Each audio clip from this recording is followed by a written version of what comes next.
Record Review. I have Filski joining me today. How you doing, Hello. Filski? Very good.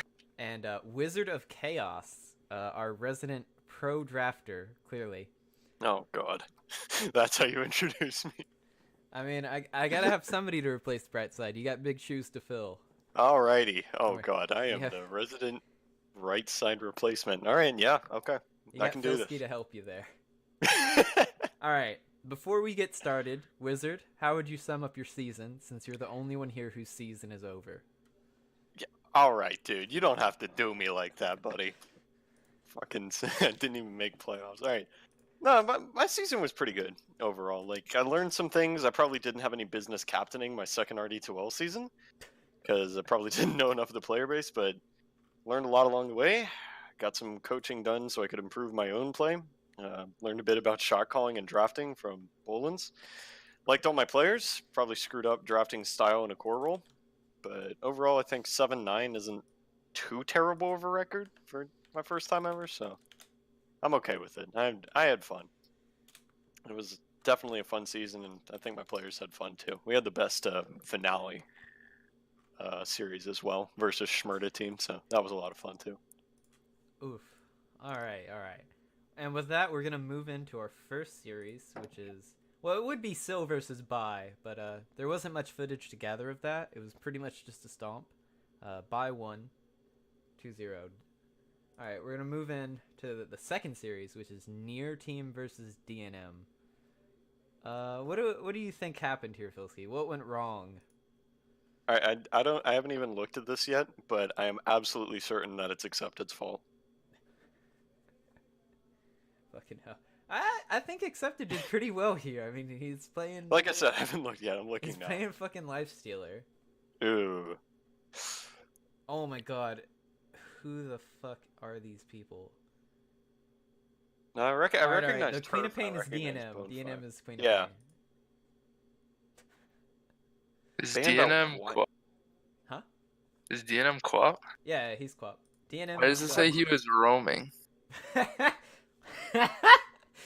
he was working hard to win those lanes for his team, man. I mean, it looks like he just got flattened mid so hard that he just decided to run around and, try and make space on the map and get kills. And, well, I guess he won roaming.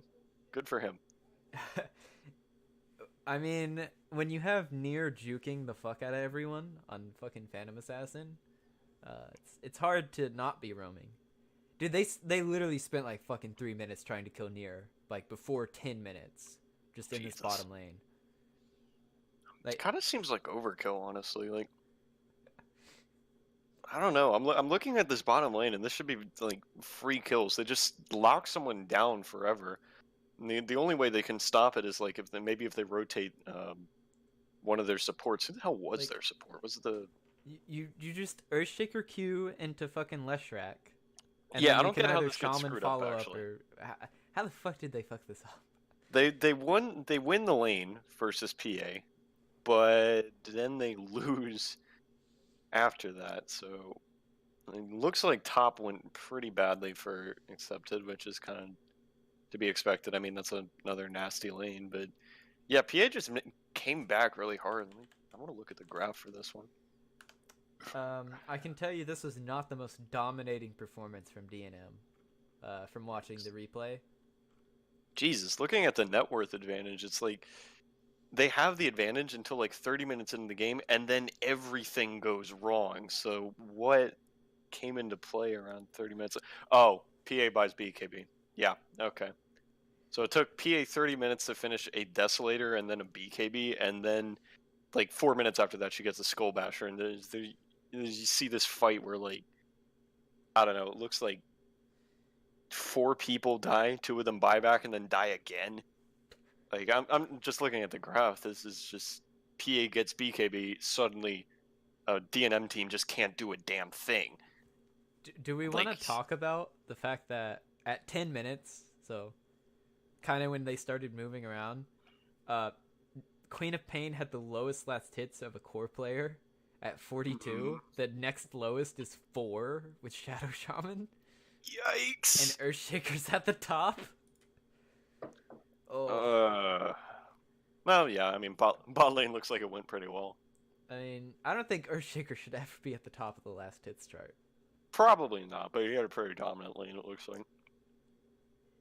Yeah, I don't know. Just based off that, like seeing the PA get to BKB and then suddenly they start losing the game really, really hard. It looks like the NM team just didn't like slam their advantage hard enough.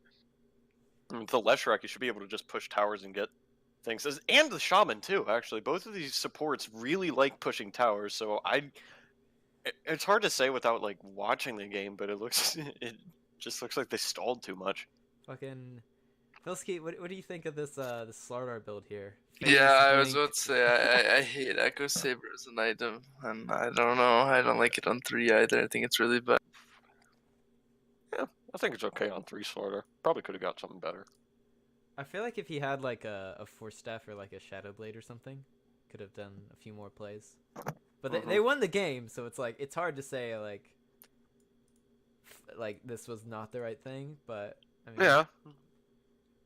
I will say that guaranteed bash is still just as oppressive as when it first came out. It feels very bad. Yeah, Slaughter Bash is just so much fun. It's really hard to lane against that as like a lifestealer or something. Do we want to comment on how it took DNM 20 minutes to build a Ghost Scepter after travels? Oh, yeah. Jesus Christ. That was probably the Ouch. buyback and stuff. He died. Yeah. Bought back over again. Yeah, Yeah, he didn't just- have too much net worth. No. Oh my god. I don't know. I'm trying to look and see if there's like an item on DNM team where it's just like, all right, we should probably wait for this item. I and- think you get the MKB on the lifestealer and then you win the game. I think that's your goal. Well, that's the thing. They get the MKB like 3 minutes after Nier gets his BKB. And by that point, Nier has already just killed pretty much everything on the map, right? Yeah. I don't know. Maybe... I don't know. I think this game should have been over in Mike's dad team favor for like... It should have been over at like the 25-minute mark. But something fucked up somewhere, or I guess really everything fucked up, so... Everything possible went wrong here. Yeah. Interesting of Nier Stack to ban only supports in the first phase. Yeah. Only supports were banned in all phases, actually, of both first phase. Yeah, actually, I'm kind of questioning the Wyvern ban. What the hell? Why? Lifestealer is not. I don't know. I feel like it's Wyvern is so fucking good against lifestealing, man. I Like mean, you just waste so much of your time. you waste some of your time, yeah, but I don't know. I still think Wyvern is a pretty garbage pickup as a support. And I mean, there's already Bane in the pool, right? You get Fiend's Grip, and you do like the same thing in terms of wasting the lifestealer's time. On Ross's inventory, it says Ward 1 minute, Sal 5. Does that mean he didn't use them all game? No, Lone Wolf was in fact Yeah, placing wards. I don't know if he kept one on him, but I did see him placing down wards in the replays. I mean, he probably had a ward in his inventory that he had from minute 1, but the salve, that's inexplicable. Lock Just combining. Lone Wolf things. All right. Do we have anything to close out with? I got nothing. Round think 3 it's been ban covered. Shadow Fiend. What the fuck? I think that hero is a little stronger than people give it credit for. Like, I don't think they... What? Well, here's the thing. DNM team needed to pick a mid, right? And they needed something that could, like, potentially push with the Leshrac and the Shaman, and presumably the Lifestealer when and if he comes online, right? So they pick up the Shadow Fiend. The Shadow Fiend just, like, throws down some raises on people. Like, they already picked the Arc Ward, and Shadow Fiend would have been probably, maybe fine in that lane. I'm not sure. I honestly don't know how the matchup goes. But the point is, Shadow Fiend can farm so fucking fast. He gets, like, a Guardian Greaves, and then he just runs down a lane, which is exactly what Leshrac and Shaman need to do. So if they had the Shadow Fiend, maybe they could have just killed everything really quickly. So that's my theory anyway. All right. I have last comment here. I'm gonna ask Filski. How do you feel about laning against Lifestealer Shaman as fucking Slardar Sven? Because you've run that lane against us. Like, I I feel don't like know. you It don't doesn't die. sound. Yeah, nobody dies, I don't think. I mean, it's really hard. I think Nyx is probably favored, but I don't think anyone gets much done. All right, we're gonna move on. Game two it might exist. I don't know. Could not find it. So we're gonna move on to Paradise versus Donger Close, Yeah. which is Night Stalker the show for game one here. Good lord. Jesus fucking Christ! This Oh Night my god, this Stalker. is Gaff Gaming at its finest, actually. 017. Picks fucking Wyvern. Feeds his ass off. Shadow Demon has Radiant Jungle Lost. I don't know, man. That's a vinyl thing right there. Like, what the hell am I looking at, actually? Like, You're you looking get at you a have a, Jakku draft gone wrong. I don't know. It's like you got this tri-lane bottom of a Shadow Demon, um, Wyvern, and a Juggernaut. Or I assume it's a tri-lane. Maybe Shadow Fiend was fucking jungling. I don't know. Or Shadow Demon, my bad. And then you have this off-lane Doom with a mid. I don't know. That's pretty wheelchair, I think, especially in comparison to like uh, Donner's draft. Like, what the hell does that? What does that tri-lane accomplish versus a Pangolier? Like, they have no lockdown for him. They have absolutely no lockdown. There's no way you can get kills in that lane. Nah, mate. Like, what do you do? I mean, apparently the Shadow Fiend in mid needed so much help that Dazzle was qualified as mid. So. Yeah, that sounds like Night Stalker, honestly. I mean, for 4 minutes, yeah. Yeah, I mean, you still look at this, right? And this is what I was talking about with like the Shadow Fiend ban. Donner gets this 16-minute Greaves and then just starts fucking running at people. Yeah.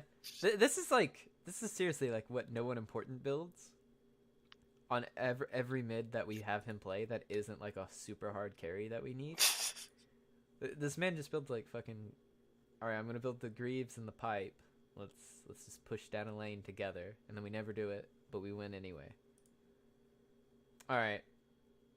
Shit happens. Who lost top lane? So How the fuck do you stay in lane against Spirit Breaker Weaver as New Doom? I don't know. I Oh my don't god, know he had what 20 happened minute that lane. radiance. Oh my god. I'm honestly completely baffled as to how Doom draws that lane. I'm pretty impressed with Jakku that he actually managed that. Don't you just die if you like approach wave and they have Dazzle there? Because clearly Dazzle is. I don't know. And it looks like he's getting decent farm. He gets the 10-minute Midas. He gets a Drum of Endurance. He gets a Radiance, for God's sake. Like, he's got the items. I mean, I think Doom just sits there and eats creeps. It's not that easy to die, and you're just gonna secure farm no matter what by eating jungle creeps or whatnot. Yeah, that's true. I mean, these are alchemist item timings, other than like the Midas. Yeah, right. Radiance is a little slow, I guess. I don't know. Shout out to Danny for playing the hard 5 of Ground Boots Aether in 40 minutes. Yikes. Why do they give Gaff items? This is baffling to me because I mean, the man died 5 times more than Danny, got less kills, and still had Aether at the same time plus Glimmer. he had more items than Danny, like flat out. Like, why?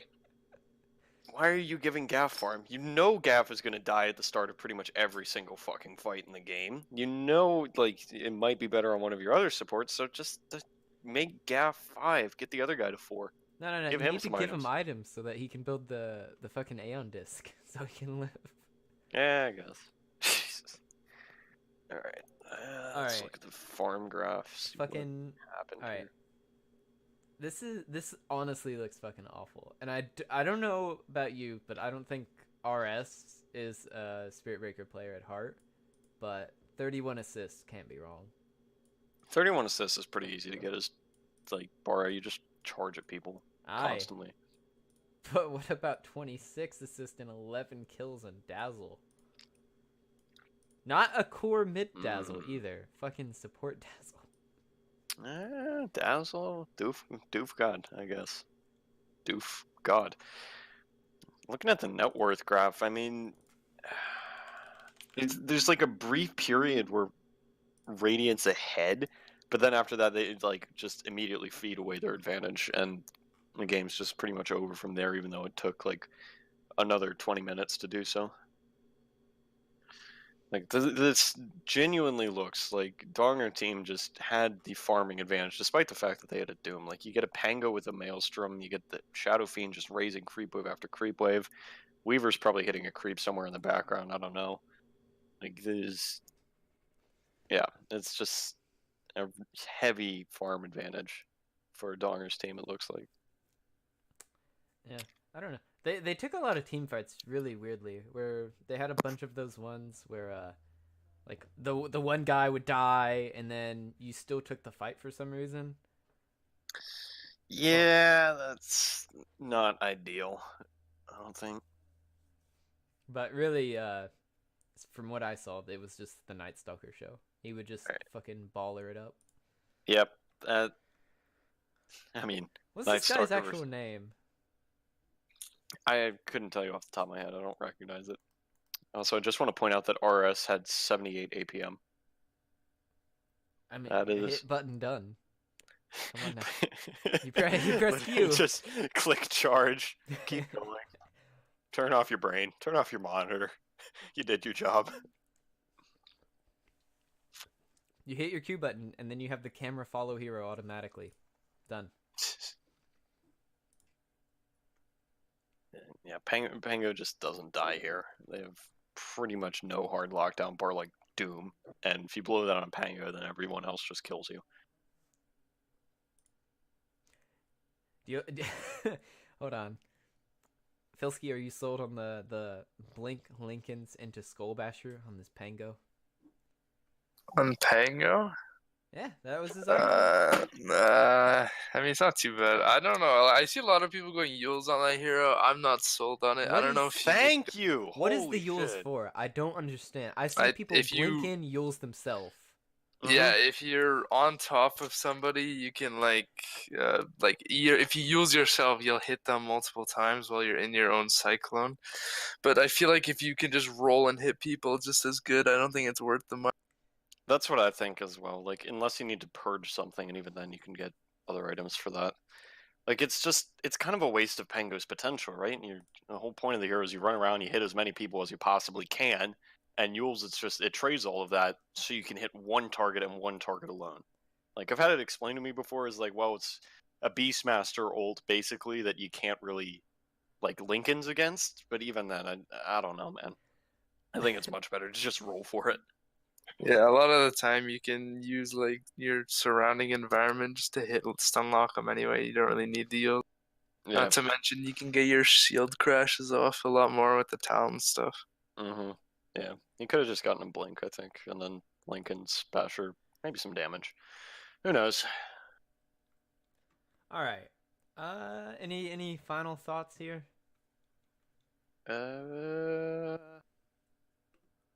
Gaff Gaming wheelchair. All right. Filski? No, I think it sums it up. All right. And again, there might be a game 2.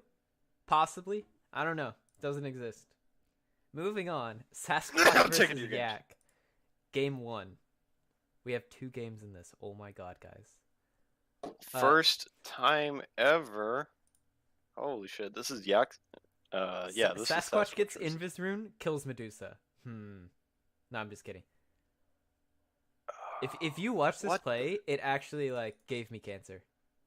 All right, hang on. Why didn't I need to pull up before the stun was up instead of right clicking and ulting after she had shield up?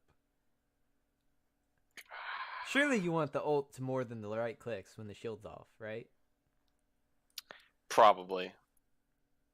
Jesus. What the hell is this game? Well, all lanes drew. Apparently. I mean, I'm trying to see what went wrong. There's 2 games. They can't just win one game. So you got to draw even. Oh, yeah. You got to put on a good show. That's true. They won this, right? Yeah.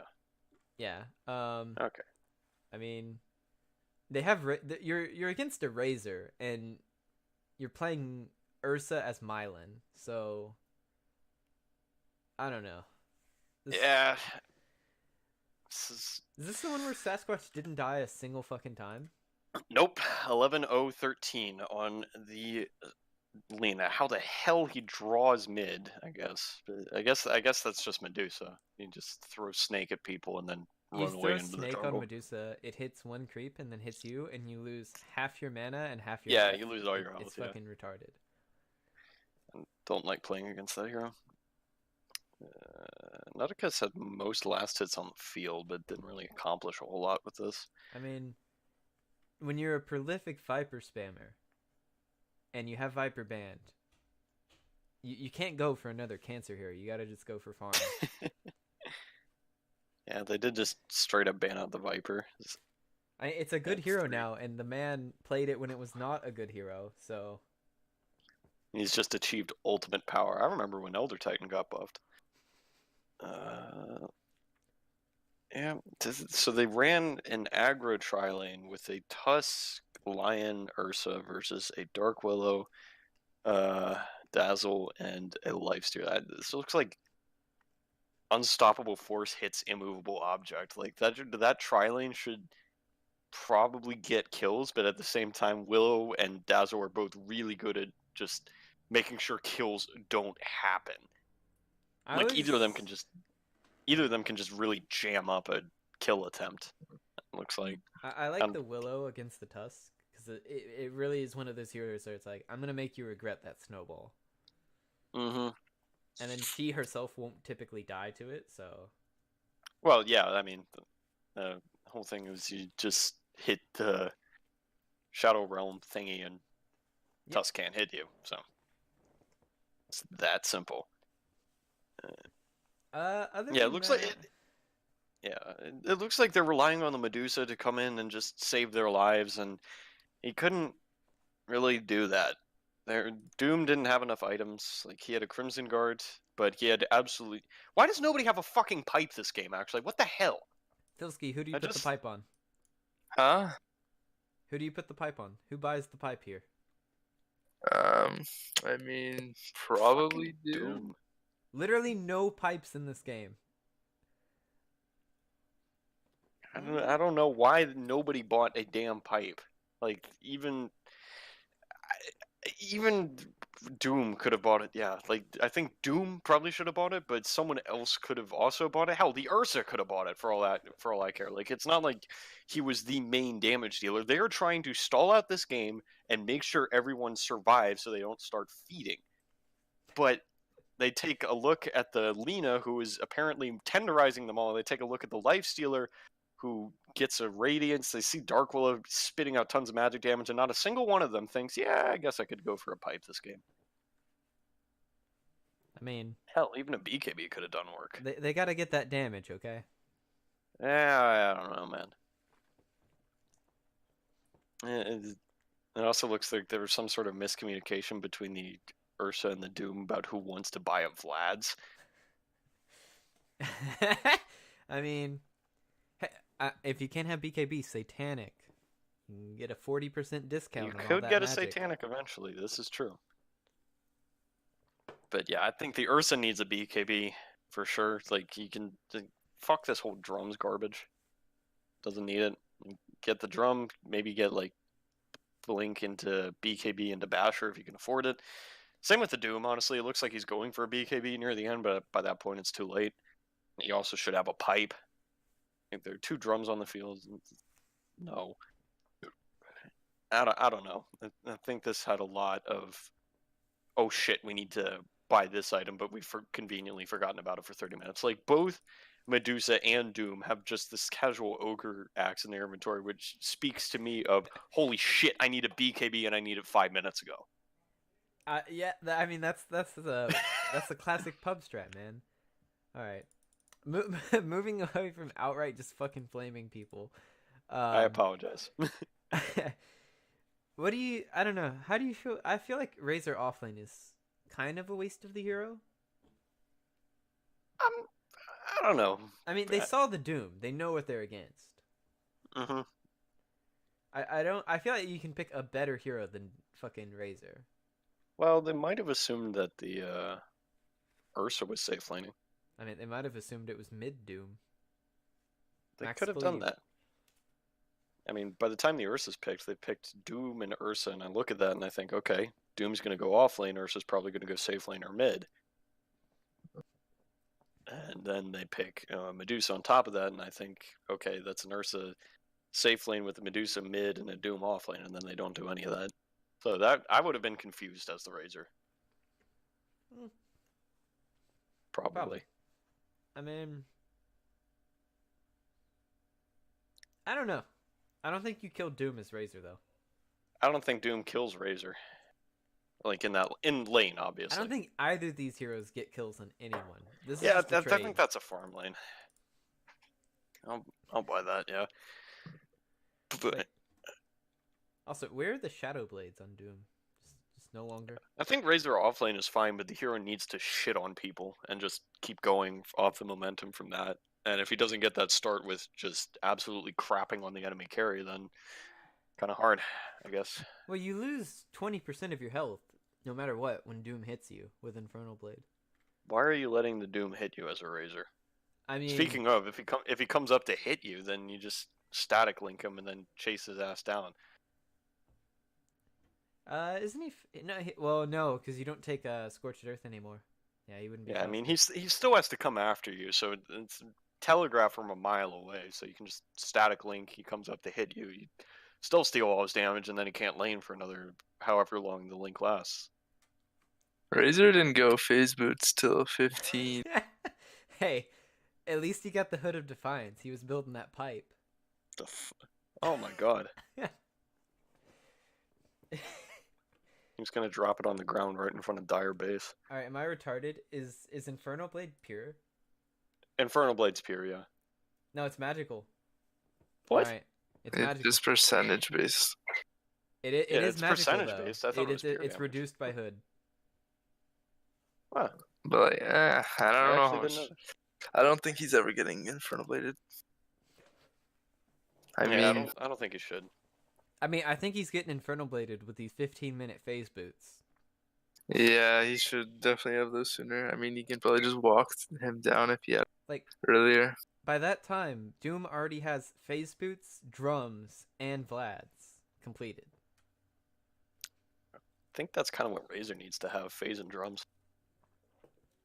I don't know. That's just a feel bad lane for Razor because you don't really farm, and that's all Doom is doing. He got a lot more items out of it. Razor wasn't really that farm that game. Alright. Alright, let's move on to game 2 here. I apologize for the replay bug on the jug spin to start off with. Dodo's not kind to me gathering this. Alrighty. I feel like Naticus is not a player who should be on Kunkka. I don't think that Why plays do to you his think that? strengths. I don't know enough about him. So Naticus is a fucking bro lord. You need to put him on some fucking cancer. He needs to be straight up like that shit you see on Reddit. He needs to be playing that. He doesn't need to be playing the nerfed version of that, which is Kunkka What do you mean now. shit I see on Reddit? He needs to be playing fucking PPD tweets? No, you just be playing some shit you'd see on like Mid or Meepo or some cancer channel on YouTube. Ah, okay. So you want him on a Tinker is what you're saying. Sure, man. Sure. I just remember that man got Redondo to pick him Viper in our season together, and that is impressive in itself because Redondo does not like Viper. However, shout out to this boy for going Phase Boots, Shadowblade, Halberd. That's a manly fucking build. That's a fucking pussy build. You go Daedalus first if you're manly. What's this Halberd Why? for? You're scared of the Outworld hitting you? I mean, Daedalus first, dude? Come on, man. That's like the tiny brain giant balls build. I mean, if you want a real big dick build, you just go fucking Ethereal Blade first. There you go. Huh. I've seen what's his name? Attacker do that, I think. All right, moving on. All right, how the fuck does Batrider offlane work right now? I don't You- even. I think it was pause 4 even. I don't even know if he was like the pause 3 offlaner, but I think it's pretty good. But these I are think that's a some position weird try lines. for bat, Yeah. which is absolutely a thing. I don't know. Position Or- 4 bat works the same way as any Cancer 4 hero. He spits on you for a bunch and then runs you over. I don't think the hero needs that many items to function. It Well, doesn't Lash really- is looking like a good hero. I'm told by my teammates that Lesh is Cancer, and I should first pick it every game. Blush is Cancer. Maybe not for. Maybe first pick it. It's a good hero right now. Disco Goat is pretty nice. Outside of that, I will say, Murtank, I appreciate everything you do, but you had some very lackluster Crystal Maiden ults throughout the entire game. And why do you have a Javelin at 44 minutes? Attack speed, bro. He has the job. He's going Maelstrom. I think it's just the game is over. Game's over. He gets the javelin. He's gonna go Maelstrom so he can defend from Mega Creeps. That's my guess.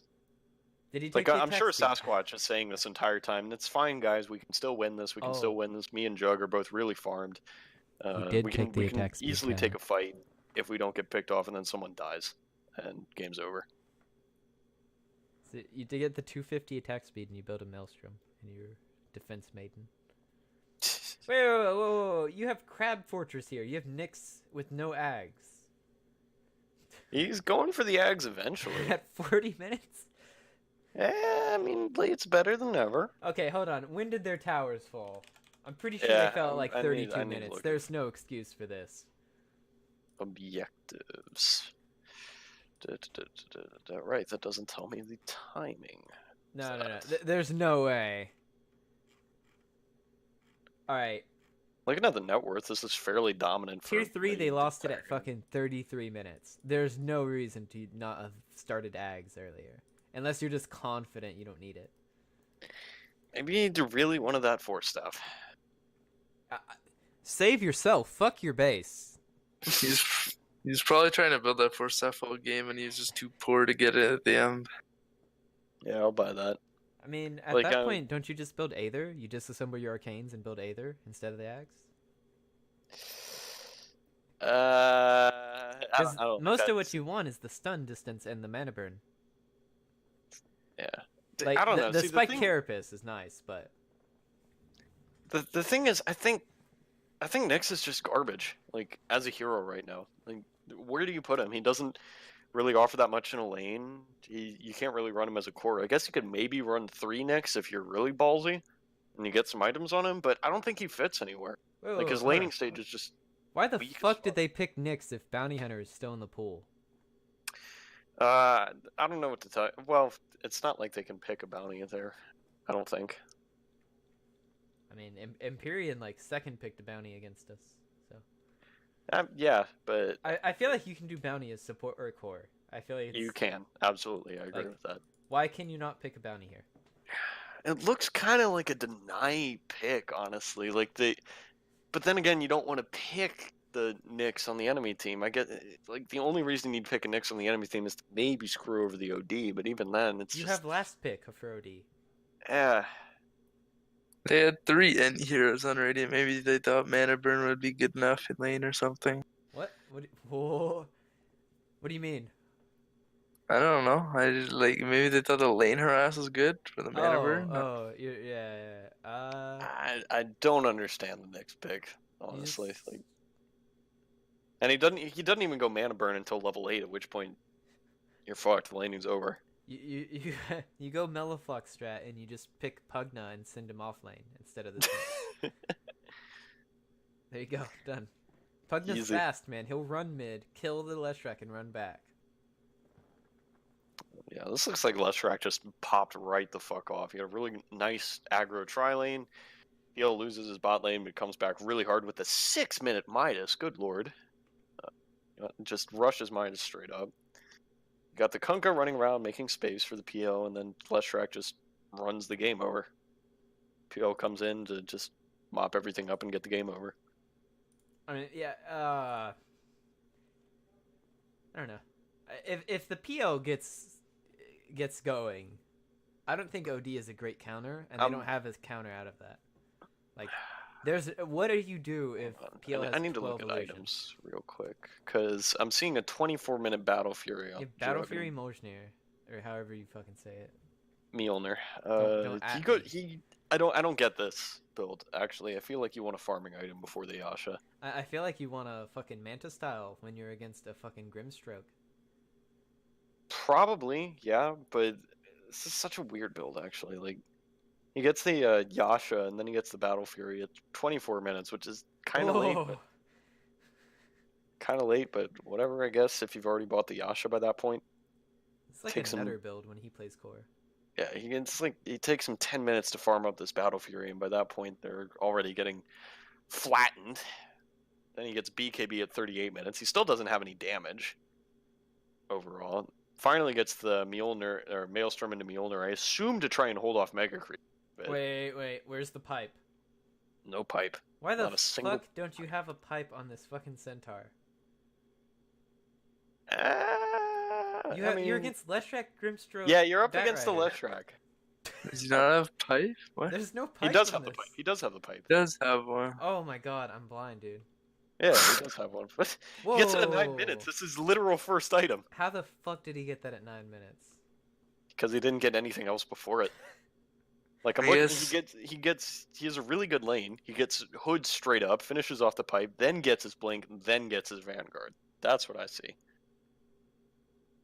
Yeah. Alright. Which I can't say I wouldn't do the same thing. I was gonna say the Nyx pick was probably down to like being like the 5th round player and like he doesn't play anything else. There's no way this Legend 7 player could only play Nyx in this situation. Yeah. Like no, this was planned. This was like Leshrac. We gotta stop him. My guess is they see the Leshrac, they want to pick OD, and they say, well, I don't want to get nixed somehow because that would probably be bad for us. And they think, well, they've already got 3 int heroes on the board. We can deny pick the Nyx, and it just does not work out like at all. I feel like they couldn't even have picked a Nyx at that stage. But I don't know. I don't know what was going through Sasquatch's head when he's drafting this. I personally think Nyx is just a garbage fucking hero right now. I don't see the benefit to it at all. All right. Filski, would you like to take your shots at the Nyx pick? Yeah, I think I tried Nyx like a little while ago. It still doesn't seem strong. It's too dependent on laning phase, and he didn't go mana burn. I don't know. I feel like that'd be the only reason to pick it there. We just didn't get it till level 8 or whatever. So that just feels bad. What the fuck build do you do on Nyx now? Like, don't you just are we still on the fucking just blink dagger stun? Hopefully, if you farm it up fast enough phase. Because it's no longer Dagon. Dagon Rush is not a Nyx build anymore. Yeah, that's not even a core thing anymore. Just, yeah. I don't think Nyx is a hero. Like, what do you build? How do you make yourself useful as Nyx? My guess is if for some godforsaken reason, you're in a pub match and your last guy randoms Nyx and he says to himself, "Shit, I don't know how to play Nyx. Please just pick me a support. I'll run this offlane." And you get shoved onto this Nyx pick. You're like, okay, well, I guess I just buy some utility or something. I've seen Meteor Hammer a couple times. I don't think it's that good, but I don't. The hero's just bad. It's just so bad. Why would you pick it? All right, moving on. That's all there we go. From this series to less of a train wreck. Rar versus Noah, game 1. We're gonna see a Leshrac almost die almost immediately. Leshrac die almost immediately. Okay. So that's I'm the watching thing that the clip. happens. Does he actually die here? Nope. Yikes. He gets out, and I believe they kill Thuntard in return. The highest MMR 4th round ever, I think. It might be. When I was like looking at players to draft, and so like obviously like at the start of the season I planned to draft Bolins if I could get away with it because I'm friends with him and I can work with him pretty well, and he's a good first-round pick. But at the same time, I was looking at players. Okay, what happens if someone else picks Bolins? I talked to Foo Squash, who is a pretty good player, saying, "Hey, I'm thinking about drafting you. What are you particularly good at? When are you available?" Typical, like, what can you do questions. And he said, and after I'm done, I'm saying, "Okay, thanks for your time." And he says, "Hey, if you get a chance, try to pick me Thuntard as the second core because we work really well together and he plays a decent safe lane." I say, "Okay, I'll keep it in mind." So I was really surprised to see this guy go as a fourth-round pick. His Like, issue, I figured food. I think his Yeah. issue was he was too low and too high at the same time on the draft to make sense for most of the captains. Because by the time he would have been a reasonable pick, you already had both your cores on almost every team. Yeah, that's fair. So then he just fell lower and lower, and then a lot of the new people do not know who the fuck Thuntard is because he wasn't called that last season. He was some fucking like Gamma X3 or whatever the fuck his name was. So he's like not on any of the the player reviews or anything. So Yeah. I don't know. All right, moving on from draft talk. Middle lost as Leshrac. Yep, Credit that's the thing Pugna. that happens against the Pugna. Shout out to the Badger hero appearing in this game, fucking Puck. New hero. Good thing it lost. All right, so shout out to Roar here because he absolutely fucking flattened me with a puck when I played up against him because I just picked a Pango and assumed to myself that I could just destroy pretty much anything because Pango's good, right? And then this asshole picks a puck and I think it's like, okay, I can probably silence it or something. No, turns out when Puck ults a Pangolier, you're just toast. You can't do anything. It's horrible. You can't Q or anything? You can't Q out of it because it's a movement thing. Can you jump? You can jump out of it, but you're going to get stunned. You can try and roll out of it, but it acts like a root. It is a root. So if he gets an Ags, he can even use it on you while you're in your ball, and what happens then is Pango just sits and rolls in fucking place like some sort of dumbass Elder Scrolls puzzle. I don't know. It's awful. So, shout out to Rar for teaching me that counter. Wait, Rar's puck is scary. I will personally vouch for that. I'm not seeing what he had in its place. Is there a rapier or a gem I'm not seeing? Why is this Crystallis in the backpack On Puck? maybe he's going for a Bloodthorn or something, or maybe he just wants I need damage. the whole thing before I use part of it, okay? Well, he didn't get hit 25, so I can't tell you for sure, but maybe he goes for the Dream Coil Rapid Fire talent. that's my guess. Oh god. I mean,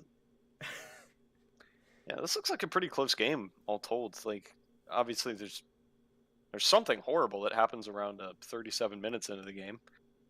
I don't know if you have that clipped, but this looks kind of even. I Dyer's... absolutely have Puck diebacking clipped. I need to show Yikes. Badger a lesson. Oh boy.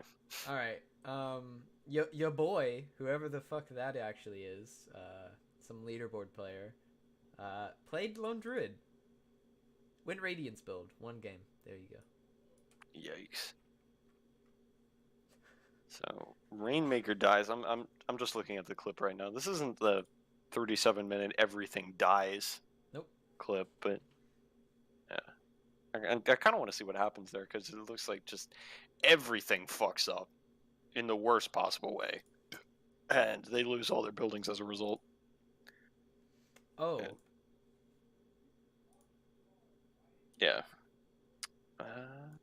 They got some items, like they got BKB on Lash, and then I don't know if this is before or after, but Crimson on Bounty is pretty important against heroes like CK.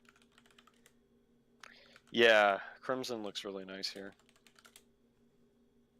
37 minutes is when he gets that, so maybe the fight goes sour there, and Lesh gets Bloodstone like immediately after. I feel So like this fight is like hugely down to if CK can kill one person. Like, if CK doesn't kill somebody as soon as he ults, they get cleared by Tiny Toss, Tiny Stun, and Leshrac. I'm looking for item timings around 37 minutes to see if I can see what caused this absolute disaster of a fight. Oh, you're about to see Rar fail to steal Aegis's puck. Like he doesn't even attempt. Oh boy. He gives vision, doesn't even attempt. Yep. I mean, Okay, yep. you can't really attempt that when you don't have Shrine and your CK is at bottom lane. No, yeah, you don't steal that.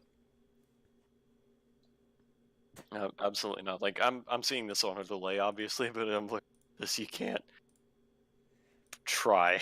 I don't think. Oh, apologies for the overlays. I turned them off, I think, after this game, but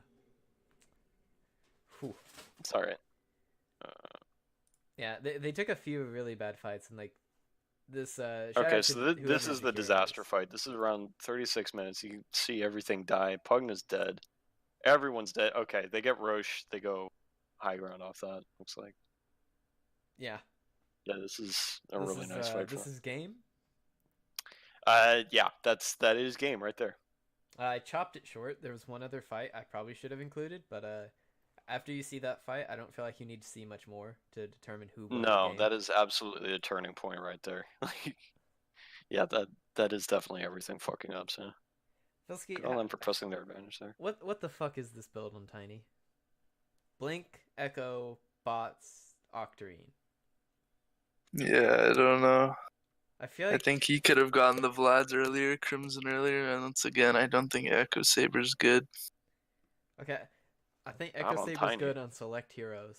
I don't think Tiny is really one of them, and if you're building fucking Octarine core. I don't think those two items go together. Yeah, yeah. The Octarine.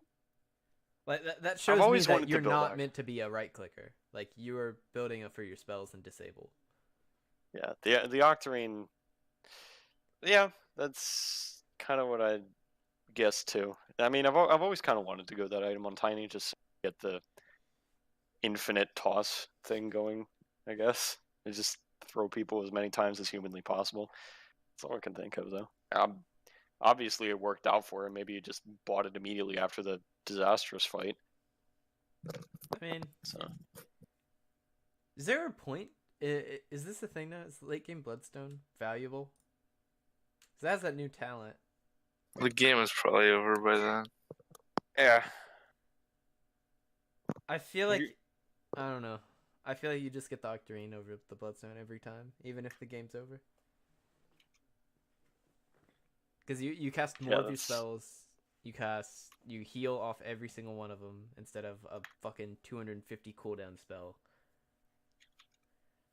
I don't know. The only thing I can see is it doesn't give you any mana regen, and you're gonna be hurting for that with just Atos meta.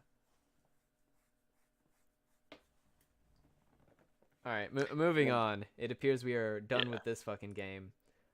Game 2. all right. Let's look at this game. Whoa, hour 10 minutes. This is the first fight that qualifies for my criteria is at 28 minutes. So What is your criteria? it either needs to be you gotta have 3 deaths minimum, or an insane escape, and there's got to be a gold change either over 1,000 or under 500. Okay, so at 28 minutes. Okay, that's where the fight happens. Wait, what the hell? This bloodbath at like 20 minutes doesn't count? There was like no fucking gold change there, and that one also had a lot of pop-ups, so I might have deleted the clip. Yikes. I had like a whole set of friends get on, and I was fucking tired, so I didn't re-record it. Yeah. All right, one Guardian Star proving he can assist people with 15 assists on Shaman. Absolutely wonderful. I kind of wanted to draft this guy just to say I did, but Oh no, he's Decided against it. Herald now. No, oh, he poor dropped. guy. I mean, he's Roar, done better than absolutely. That's a farmed Sand King. I was gonna say look at that. He gets a 15-minute radiance. Holy shit. I mean, double 67-minute mangoes. You know. guess you want Didn't your even mangoes. eat them. Doesn't need them. Just keeps them in his inventory. So yeah, Awesome. that's impressive. I mean, Rar obviously knew what he wanted to do this game, but didn't work out. I like this Stun Tart hero. I like this Weaver and how he built it. Yeah, I think Support Weaver is pretty good. I like the Ags, Lincolns. That, hmm. Like you just, how do they kill anyone? They waste all Well, their spells, and then you ags him back, and then you just put Lincolns on him repeatedly. it's really hard, yeah. But I'm looking at this game, and Rainmaker built damage. He gets the Halberd, which is technically utility, but he's mostly building damage. Saul also is going damage. He gets some utility, right? He gets some control and lockdown so he can kill people more effectively, but that's just essentially like enabling him to deal more damage. Rar also gets pretty much full damage. He gets the Radiance, he gets a Blink, he gets a Shiva's Heart. All this is survivability, and Wisp team just doesn't have anyone to build utility. So what I think Thuntard needed to do in this situation, or maybe even Arisia if she could possibly get the farm, someone needed to be buying utility on this lineup, and they don't have that. So I'm not sure what goes wrong. I mean, you get the 70-minute mechanism on Arisia, but I'm not sure that counts. If you backpack the Ags on Visage, do you keep the third familiar? I don't think so. I have no idea. Do you know, fucking Filsker? No, I did not. Alright, sick. If somebody in the comments would like to inform us graciously, that'd be fucking great. Yeah, someone should tell me. But, I don't know. I feel like the Morphling pick here is very fucking good. And it only became better with the Skyreth pick, because you just... assuming you don't get silence first, but you're rushing yeah, you just... Lincolns, you just fucking morph Lifestealer. Done. Yeah, you blow his ass up pretty easily. I really do like the Morphling pick, yeah. Can blow up people, you can just smack rain down. There's so many good things to steal. You have Burrow Strike, you have fucking Tombstone, Rage. Sakuchi, man. Oh. Janata says you keep the familiars.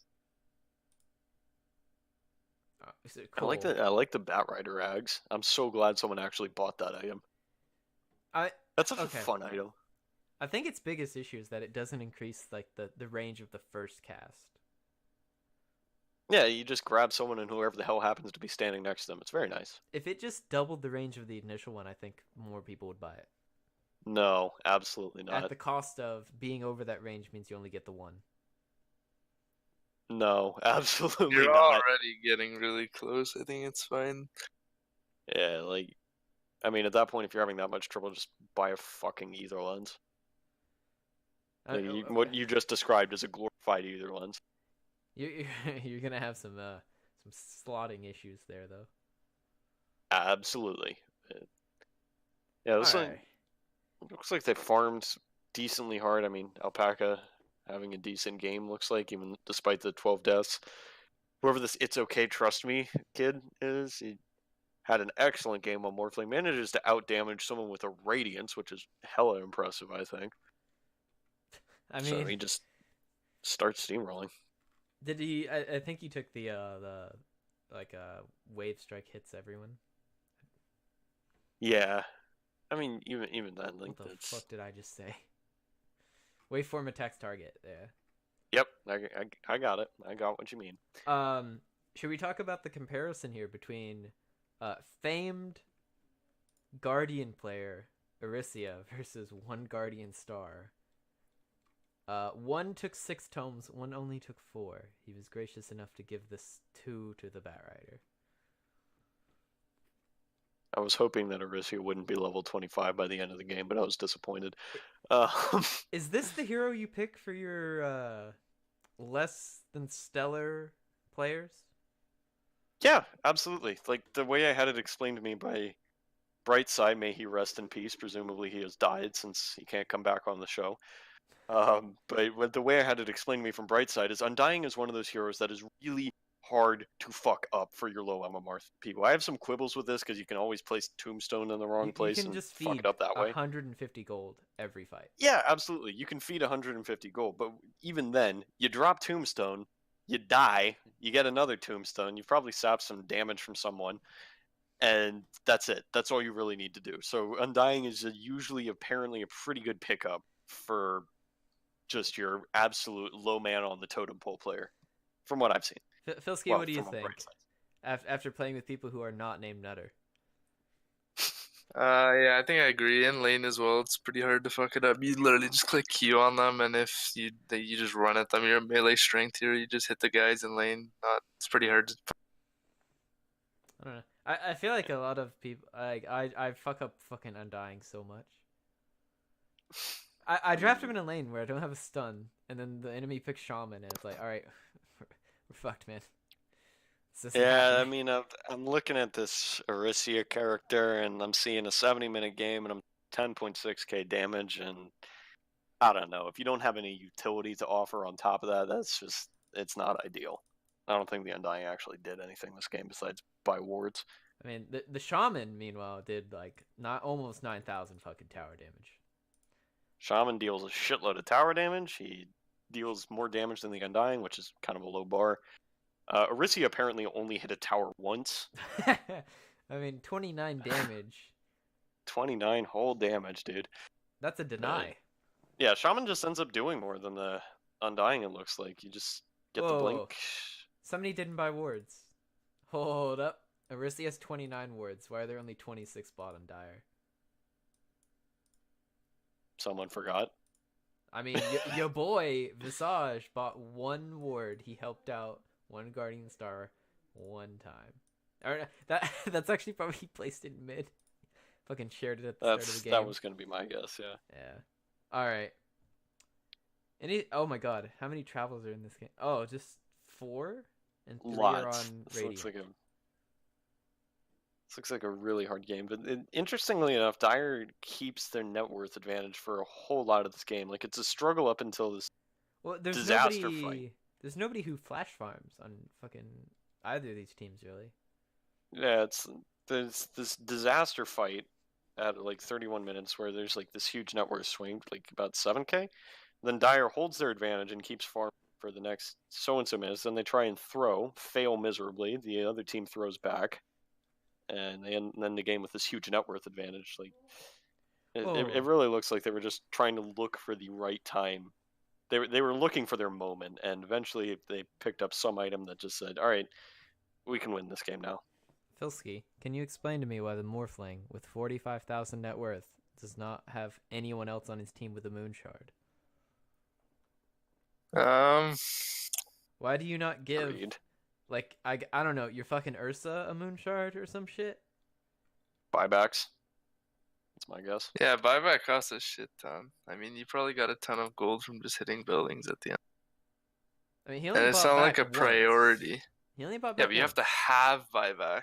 You can't just buy out. He's got 45,000 gold, dude. And he's got a really expensive inventory to boot. He's got the bling. Feel like there could be more. A fucking Visage. That's so much money. Man, what is this communist shit? What are you talking about? Like, you're saying that why doesn't he give out? I mean, fucking teammates? Free, man. Do you want to win the game? I don't know. I wanna win the game, and I want to do that by like having Morphling get this BOTs too, so he can go wherever the fuck he wants. He gets a 50-minute BKB. Like, there's absolutely no reason to just give Moon Shards out for free. Like, who benefits from it? Visage? Fuck it. Ursa? Just buy Refresher Shard. Or buy Refresher BKB and Satanic. Done. I think he has enough slots.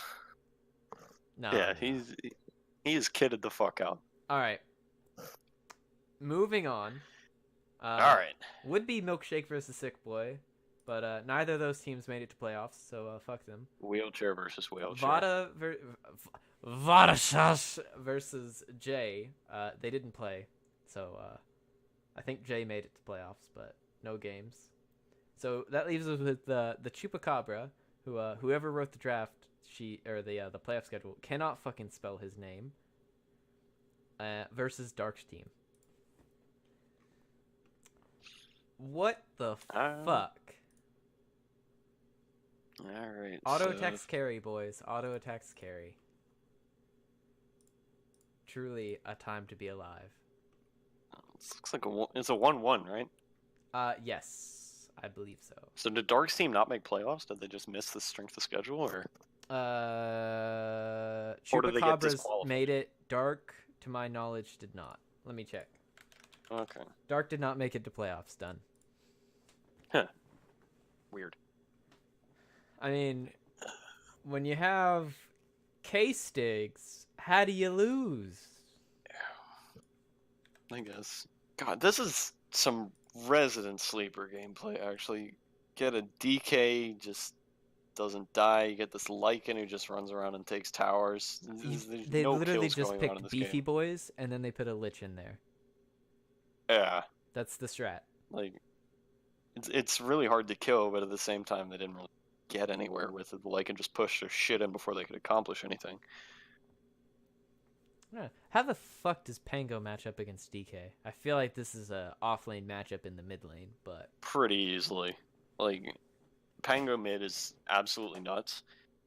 So as soon as Pangolier gets like a javelin or something, which he absolutely should have rushed, and I would be utterly shocked if Punani did not rush a javelin right now. I'm gonna look right now. Yeah, he gets a 6-minute javelin. As soon as he gets that, DK's out of the lane. He doesn't have boots is at pretty that much time, though, notably. He doesn't care. He's got swashbuckle. Like, you just rush the javelin outright, and you get boots afterward. Whatever the hell boots you want.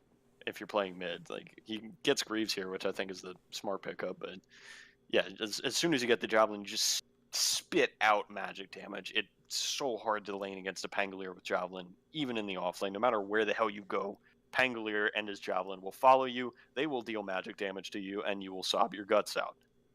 Okay. It is really hard. Is Doom in the meta again? Why are there so many fucking Dooms here?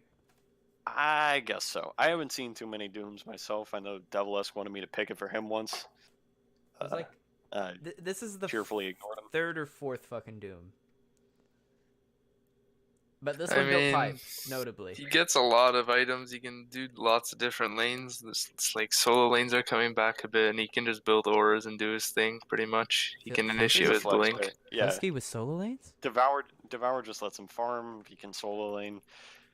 Yeah. And you can shut down a Doom, but he's got decent comeback potential, I guess. I've been seeing a lot of it too, yeah. Whoa, hold on. Caudle got 1 kill, no deaths. And he won with that, actually. How the fuck do you not die as Caudle to this team? Bubba Coddle. Oh. I know how. How? Because I'm kind of curious myself. You just leave your team behind. Yeah. But, yeah, look at the damage counters, actually. You see Pangolier dealing literally all of the damage on their team. Lycan runs around and takes towers, but this is exactly what Bolins and I will try to draft occasionally. Like, they even picked 2 just, I want to kill every single tower in the game heroes. They picked this Lone Druid and they pick a Lycan, both of which just want to run at buildings and just chew them to shreds. And then the Pango on top of that just makes space for all of this to happen. Like, This is a Bubba draft. If you remember fucking Bubba from last season. That's literally what this is. Yeah. This is when Bubba didn't die a single fucking time on Wyvern, but now he's playing Caudle. And then you have your... I think Filski was their offlaner. You got your fucking Filski with Pango, and then you have Lone Druid for Nier. And then you have 2 other guys on the team, apparently. This is classic. The Pango runs around and says, hey, look at me, look at me. Meanwhile, Lycan and Druid are doing all the real work in the game. Shout out to the Radiant team for handling the bear a lot better than when DNM's brother, whatever the fuck his name is, was on bear duty on Troll and went fucking 1 and 2. Thanks. Yeah, they don't. But looking at Ancients Rise Up team, they don't have a whole lot of wave clear. They don't have an all-star player. They're missing a Eh, bit more than that. Well, like, and even player draft aside, I'm just looking at heroes now. But like, this is an insane Lycan game. Like, what do you do to a Lycan here? You breathe fire and splash attack once. Yeah, you breathe fire at him, but any decent Lycan player is just gonna run away from the DK. It's not like DK does a damn thing to him.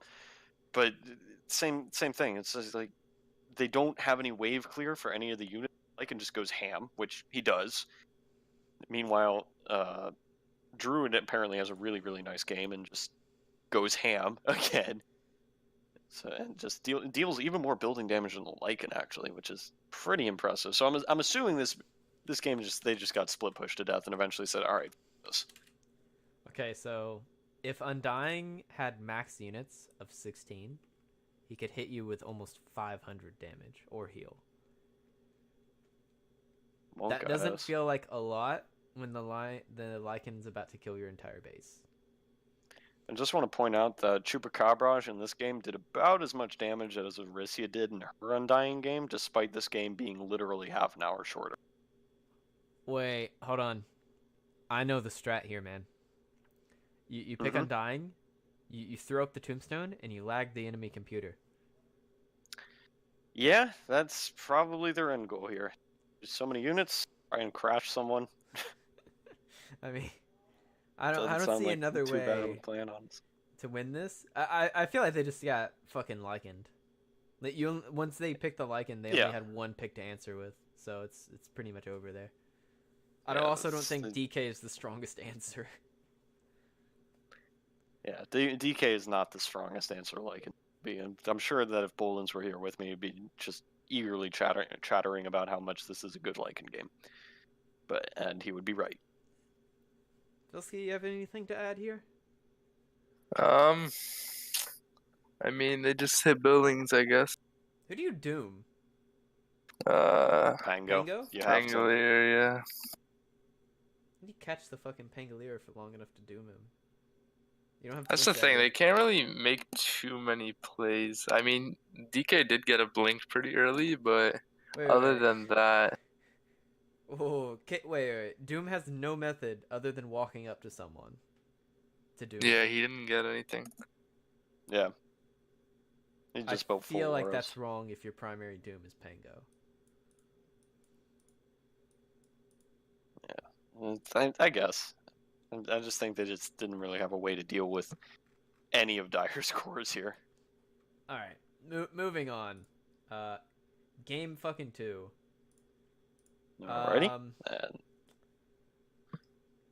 being a 1-1, this is a Night Stalker game again, and Night Stalker wins. GG. K-Stig's good player. And Punani fell for his own hype, looks like. I mean, these are some underwhelming Crystal Maiden ults again. These were some zoning ults. Unfortunately, the enemy was not dumb enough to walk into them. So, they didn't accomplish much. I mean, this game looks like Spectre gameplay, honestly. It's a 46-minute game. The Spectre team loses literally every single one. I mean, the game goes all to you have to 46 do minutes, is... They win the game. You just Shadow Demon imprison from the fog, and then Night Stalker run up, and then you haunt. Done. Somebody's dead. Yeah, I mean, that's probably how this goes. But also, they have pretty good heroes for stalling the game out. Like Night Stalker, he goes 10-5 here, right? He's just running around and trying to kill people if he can. He's being a distraction for the Spectre. I'm assuming he lost lane. Oh my god, the entire fucking team lost their lane. Yeah, that's what I said. Like, everyone lost their lane, but it didn't matter because they had a Spectre and they had heroes that could stall out the game. Like, Death Prophet sits on high ground and just spits out damage. Night Stalker, he runs around and he creates space by virtue of being an insane nuisance every 5 minutes. And their other two supports just can run around with the Night Stalker. Like, they made space for the Spectre up until 26 minutes where auto attacks gets this radiance, and suddenly they can start taking fights. Like, you actually see it. Like, as soon as the radiance comes into play, like around 27 minutes, that's where Dire has their biggest net worth advantage, about 16k, and then immediately after that it starts going down and to down. Be fair, they kill the Spectre. They took Yeah. a fight and just killed Pango twice.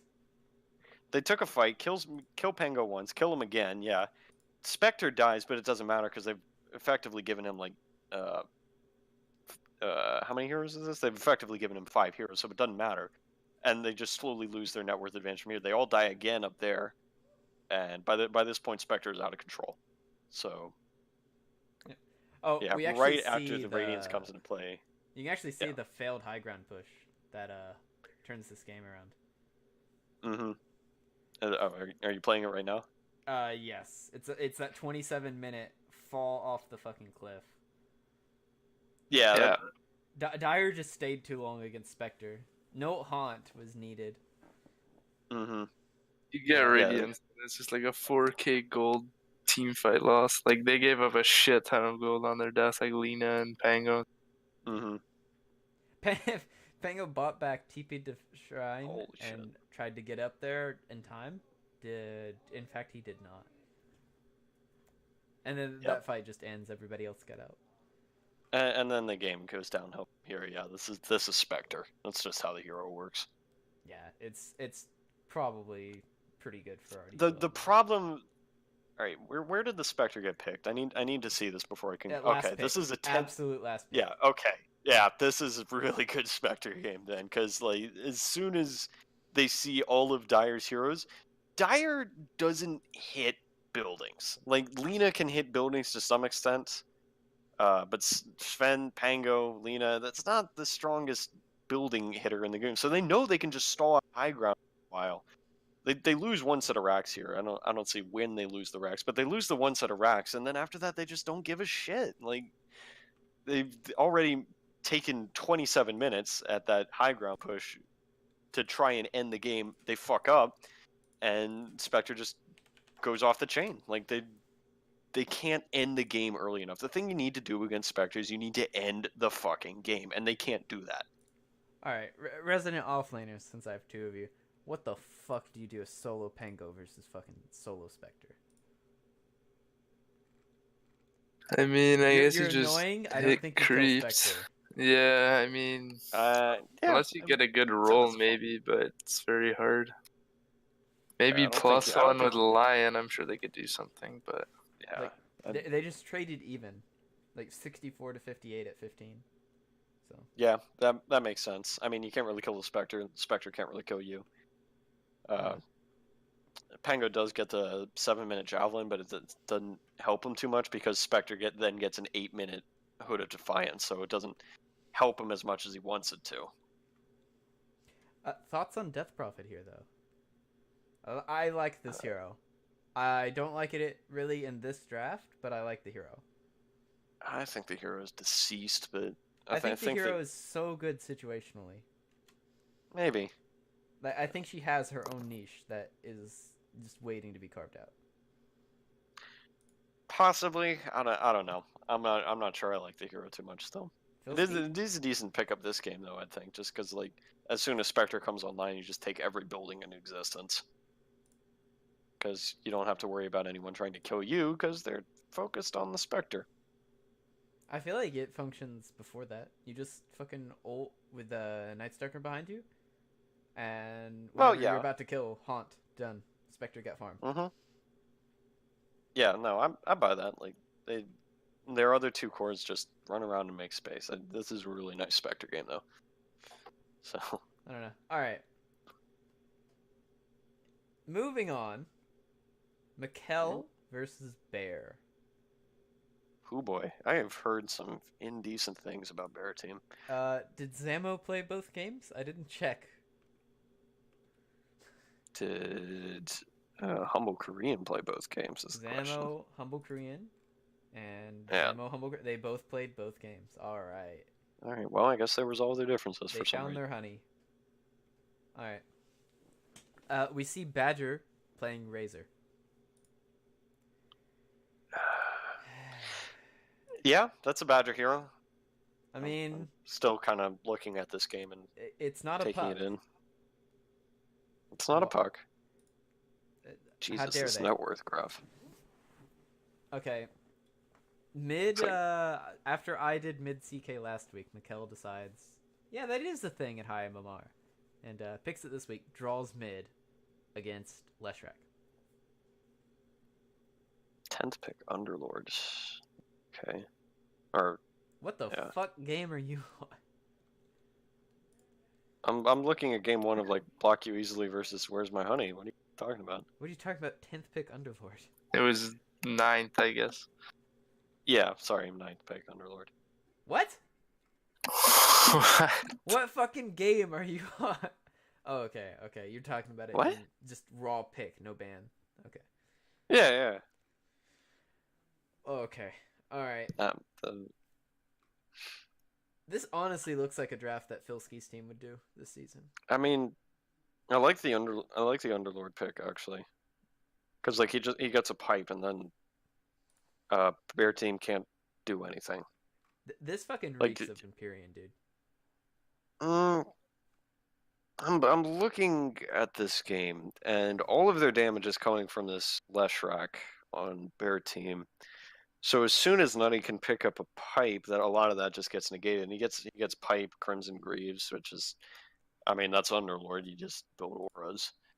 But as soon as he gets like the pipe, then Where's My Honey suddenly stops having as much damage dealer. Meanwhile, Badger by that point has his BKB thereabouts, and Mikkel is just doing CK things. Shadowblade on CK, nice. At 26 minutes, you have pipe Crimson. You're immune to both enemy cores.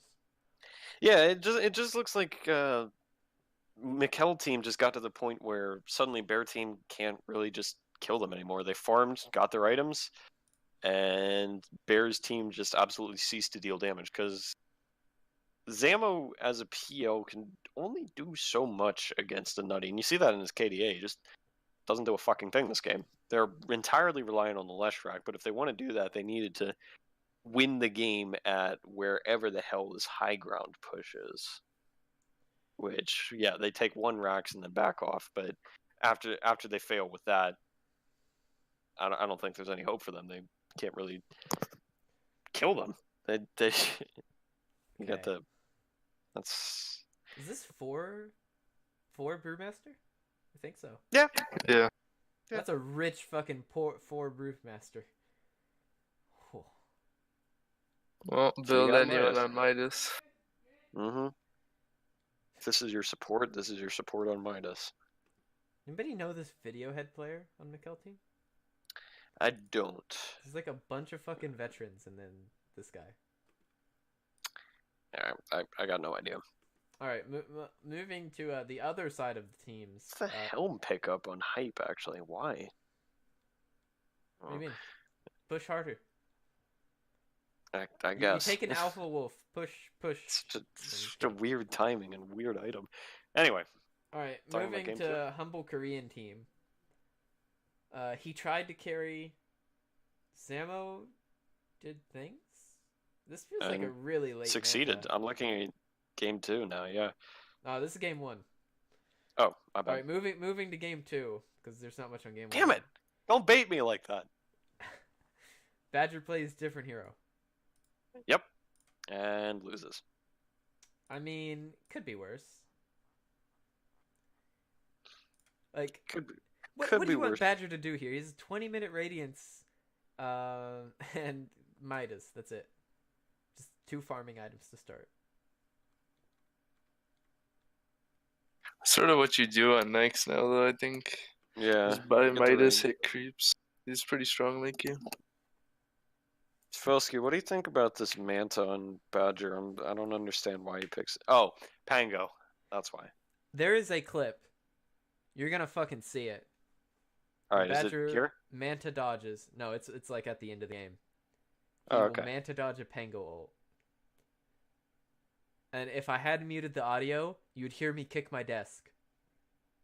Because I was so shocked and floored that Badger had done this. But away from that, Humble Korean loses mid to Mikkel. Yeah, that makes sense. Is this a reverse matchup? Hold on. Humble Korean. Oh yeah. He took the Leshrac for himself instead of Humble Korean. Mm-hmm. Yeah, and Leshrac should kick Pango's ass. He just hits him at range. Does Humble Korean get Wait, what the fuck? Hang on, what am I looking? I need to look at this Pango's items. Give me a second. I mean, they're Okay, he interesting. does have a javelin. He just sold it eventually. Okay, yeah. So Humble Korean eventually does pop off because, but like, what do they do to this Pango actually? Like, what are their options here?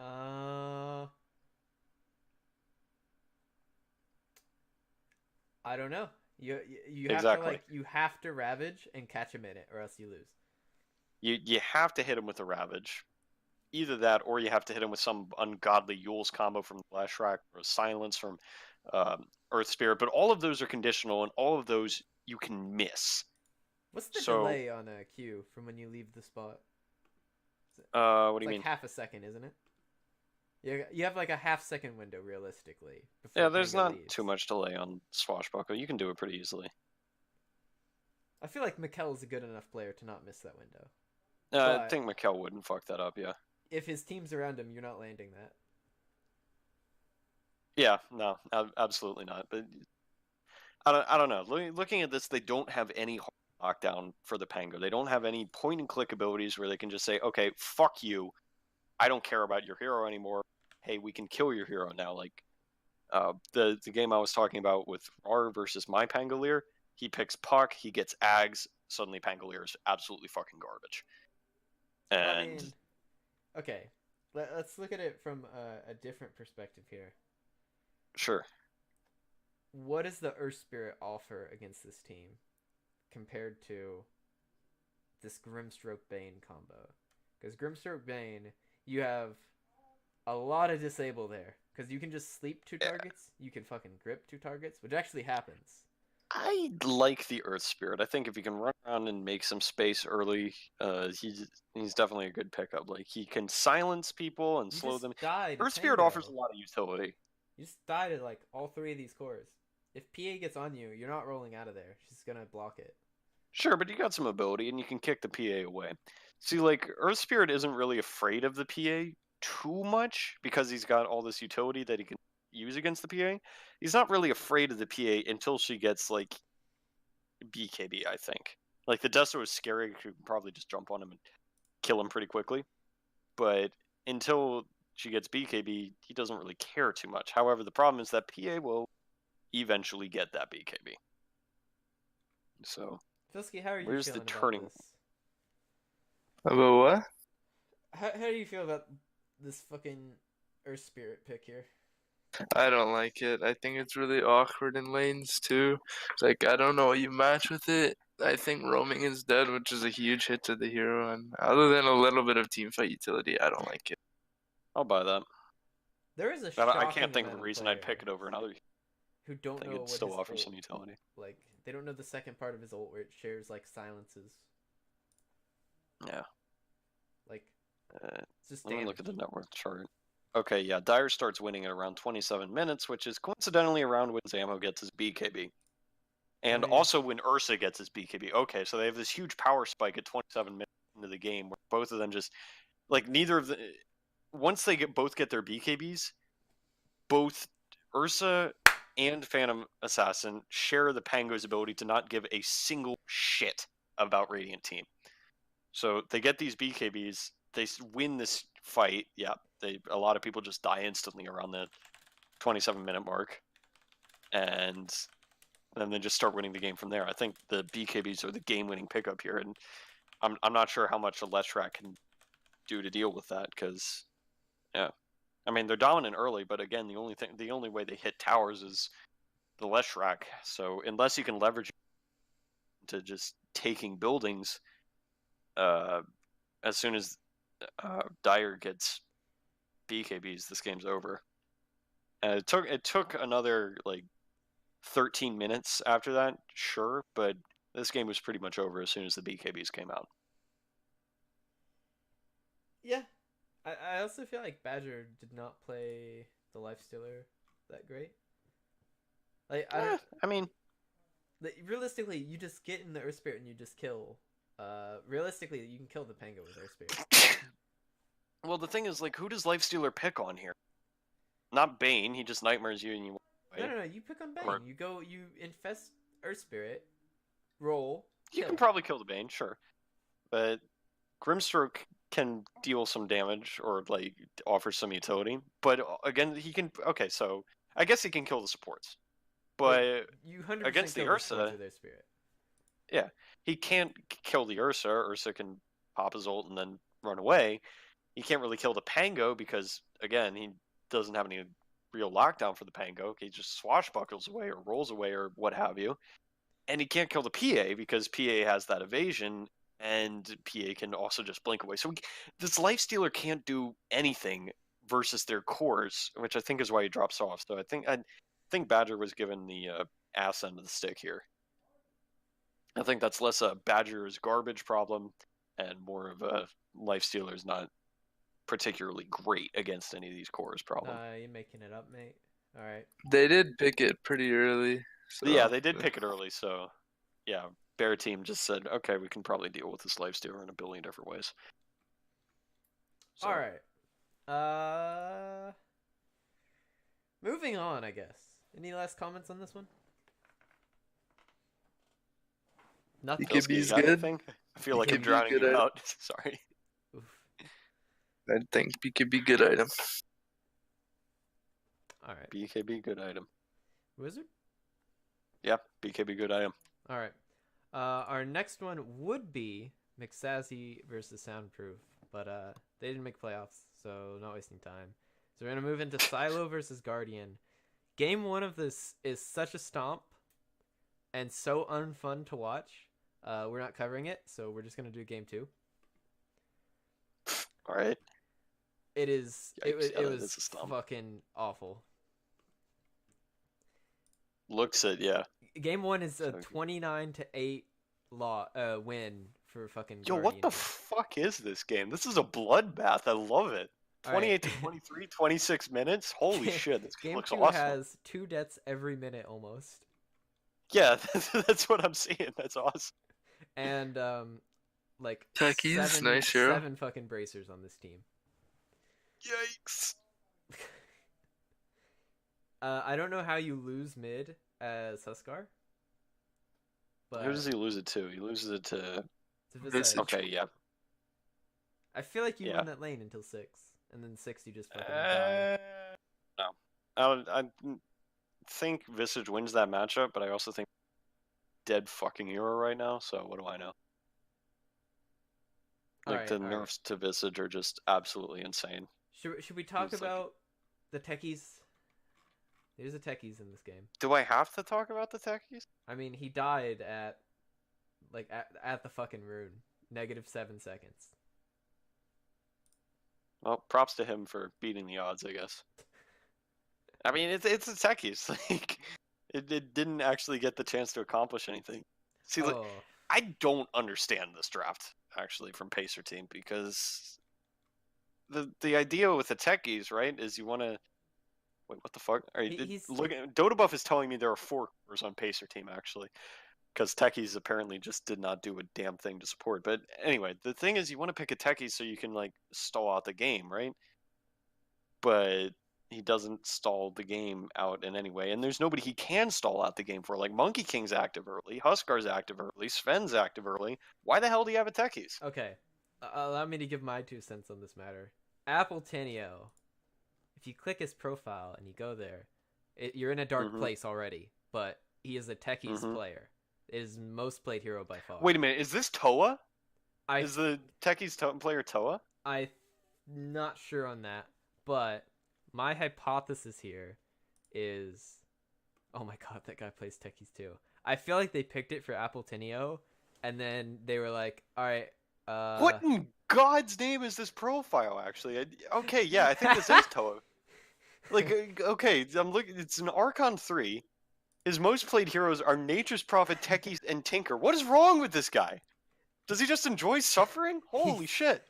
He's a skillful player. He has one high Good skill God. match recently. It's this game. Holy fuck! All right. But like, I feel oh like my they God. picked it for Apple Tenio, and then they realized like Toa doesn't play like X hero, so they just gave Apple Tenio the spin and moved the techies to him. Yeah, probably. But Jesus, God, I want to go take a shower after looking at that. Also, Monkey King against Tide is some fucking feels bad, man. Because you Q and then he just Yeah. parries the stun. Yeah. Then, yeah, they're trying to stall the game out or active early, and the Strider team just isn't having that. Like, Guardian team, I guess I should say. I mean, Still thinking of it as Strider team. I'm sure they dodged some scrims. It's probably Strider team. Yeah, well, but yeah, it just looks like both teams go for this early game. I want to kill everything all the time lineup, and you get this 26-minute bloodbath where the team that has the ability to hit towers wins the bloodbath. All you need to say here is that like 6 bracers were purchased. 6 bracers were indeed purchased this game. 5 are still in the inventories, though. Yeah, like I said, both games just go for this early bloodbath lineup. You get this Tidehunter, Visage, Phoenix, Nature's Prophet versus Huskar, Sven,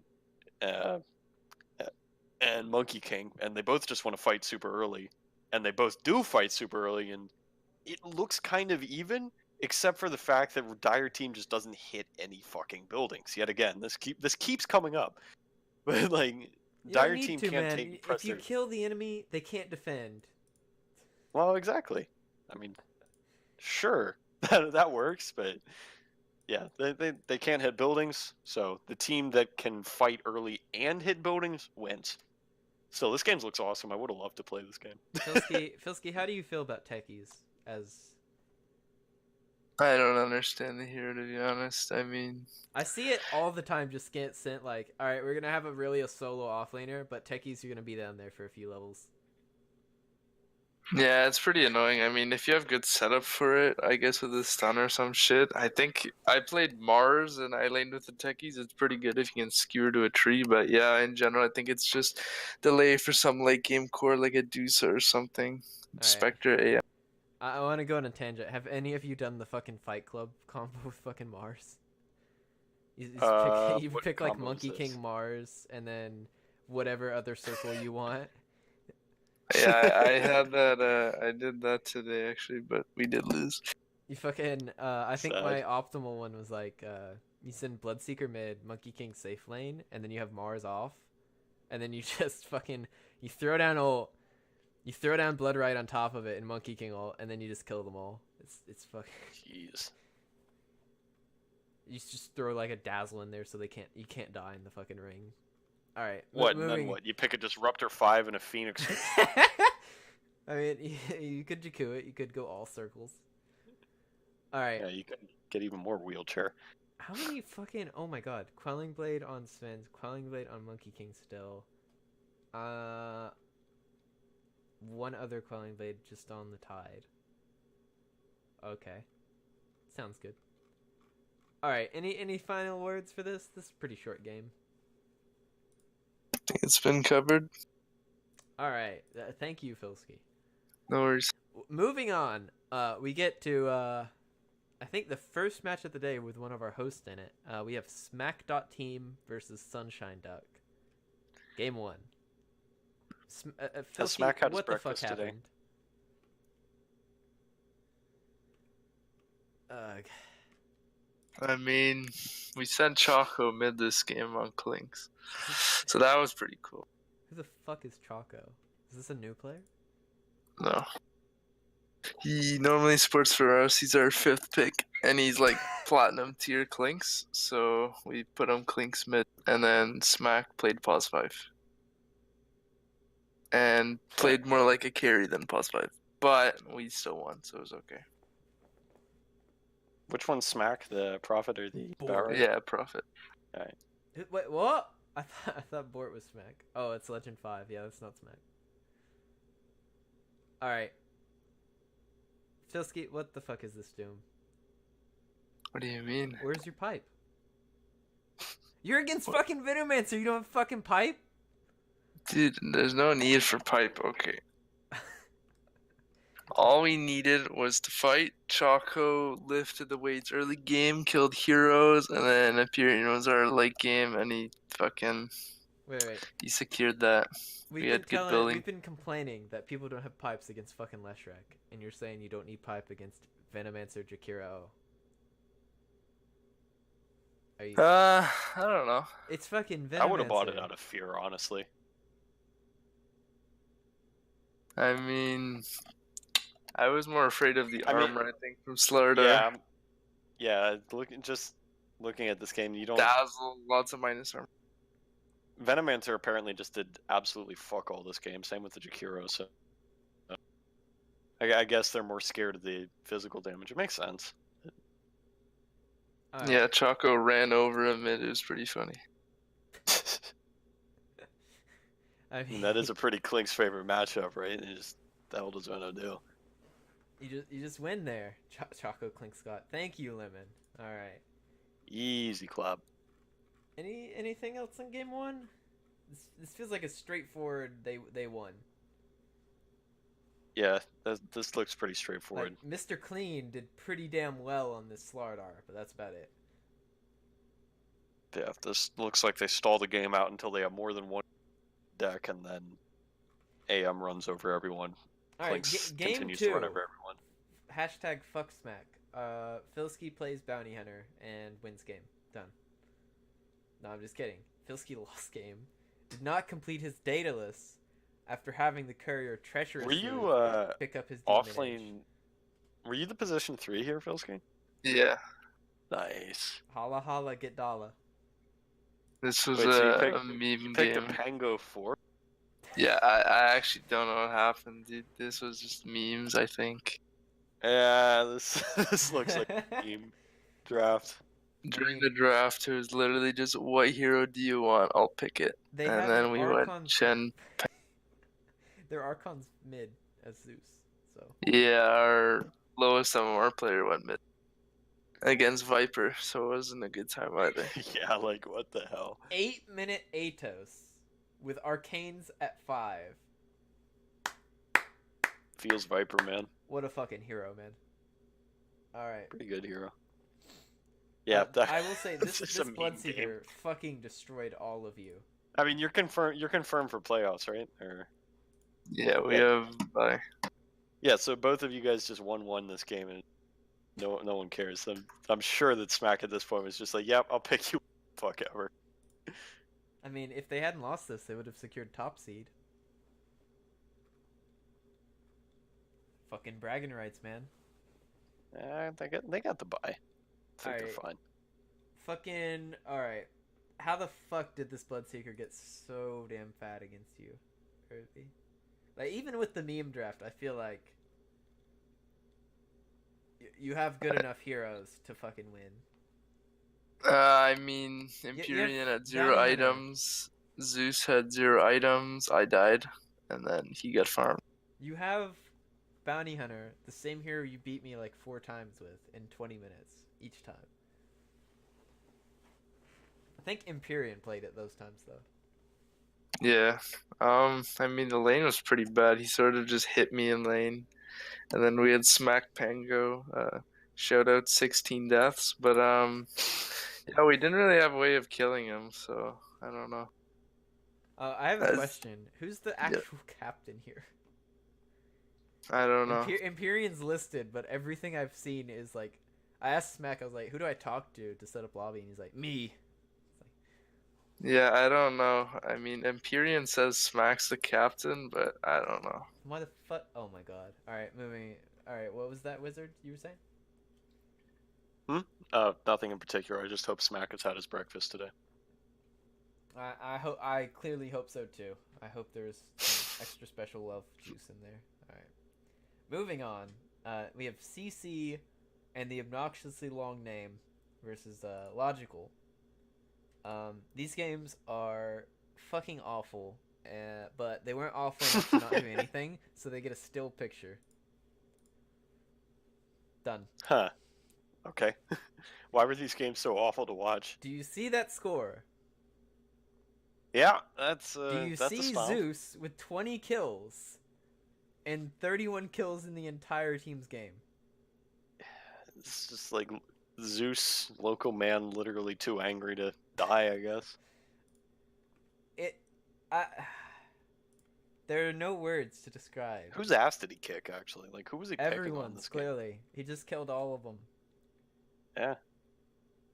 Like, I guess everyone just dies to the Zeus over and over and over. pretty That's spread out, literally I what guess. fucking happened. It was retarded. Okay, so real talk. You just fucking You Wyvern Blast, Sven stun, Zeus ult, done. Everyone on that team dies other than Jug. Wyvern Blast, Zeusol, maybe throw a Darkseer thing in there because like Darkseer's got 20 assists out here. Well, you surge the Sven or the Zeus, and then they can't get away. Yeah, I have no explanation for this. This looks like SSD picks a dead hero and then gets rolled by a Zeus, All and right. then Zeus proceeds to roll literally everyone else. There's no comment. Sometimes Zeus happens. All right. Filski, anything? I just realized that the Lich on the Dire team, I actually have him listed because he streams on Twitch. He was like a 1K puck spammer. I just realized that. Jesus fuck, what? What was watching that like? Did you actually watch any of that?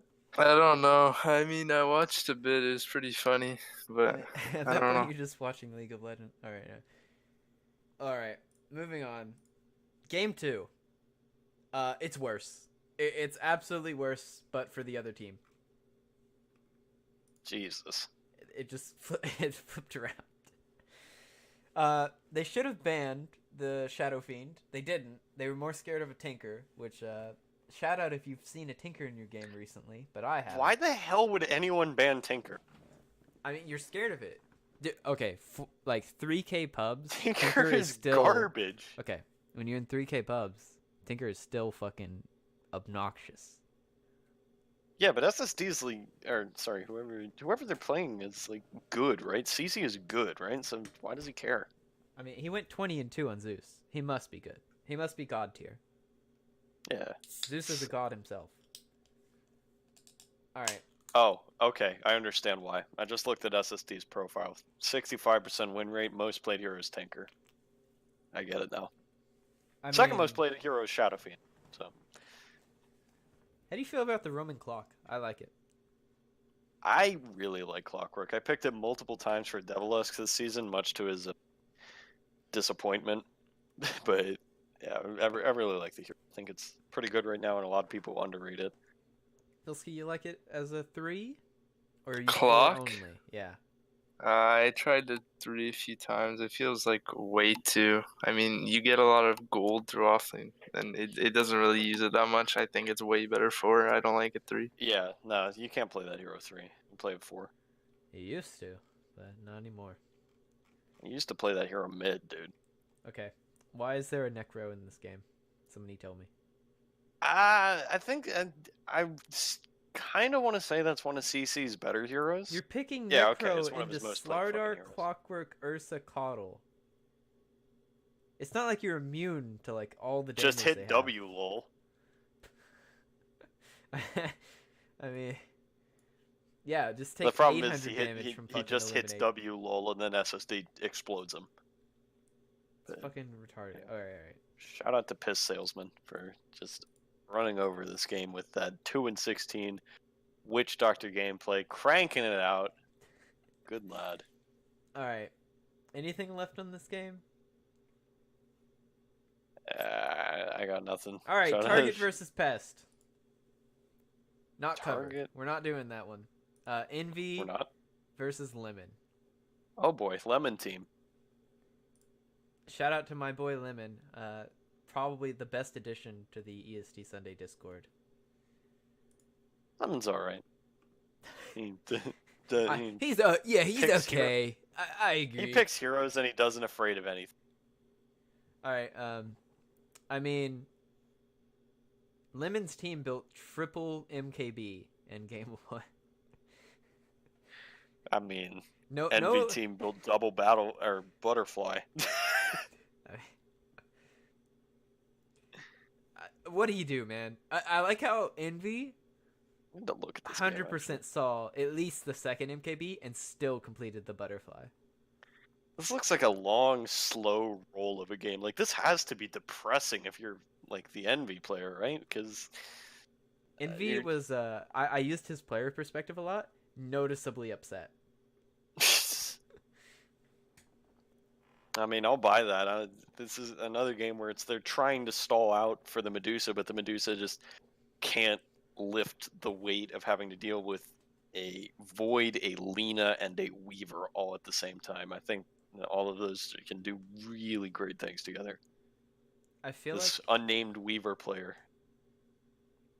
this draft would have been a lot better if Envy's team had the Void instead of the Jug. Yeah, maybe if they had a Void, they fucking last pick Medusa. Okay, dude, assholes. And I think they needed a hero that can stall out the game a little more effectively. Like, what is Envy doesn't do a whole lot here. He gets the defusal right, and then 26-minute defusal. Yeah, I mean, he just doesn't do anything. It looks like he got shit on bot lane, couldn't really get anything accomplished. Top lane got shit on. Mid lane got shit on. Like, there's no way a Medusa can haul you back from that god-awful start against that lineup. So at about 7 minutes, Envy was in base. He had just died. And he's looking around at the lanes, deciding which one to go to, because there's like enemy heroes everywhere. TP's bottom lane. You know, go back to the safe lane. Immediately 3 heroes show up and kill him. That hurts. It was one of those times where he respawned and his TP was still on cooldown. And it's like, oh no, this is not good. Yeah, this looks like something Accepted would draft back like a couple seasons ago, and I would be very passive aggressive the entire game. So like, so when do we have Medusa now? Then we'd never have Medusa. Filski, how are you playing this Centaur here? Like, your Jug got shat on. Your Medusa's not up and running yet. What the fuck do you do?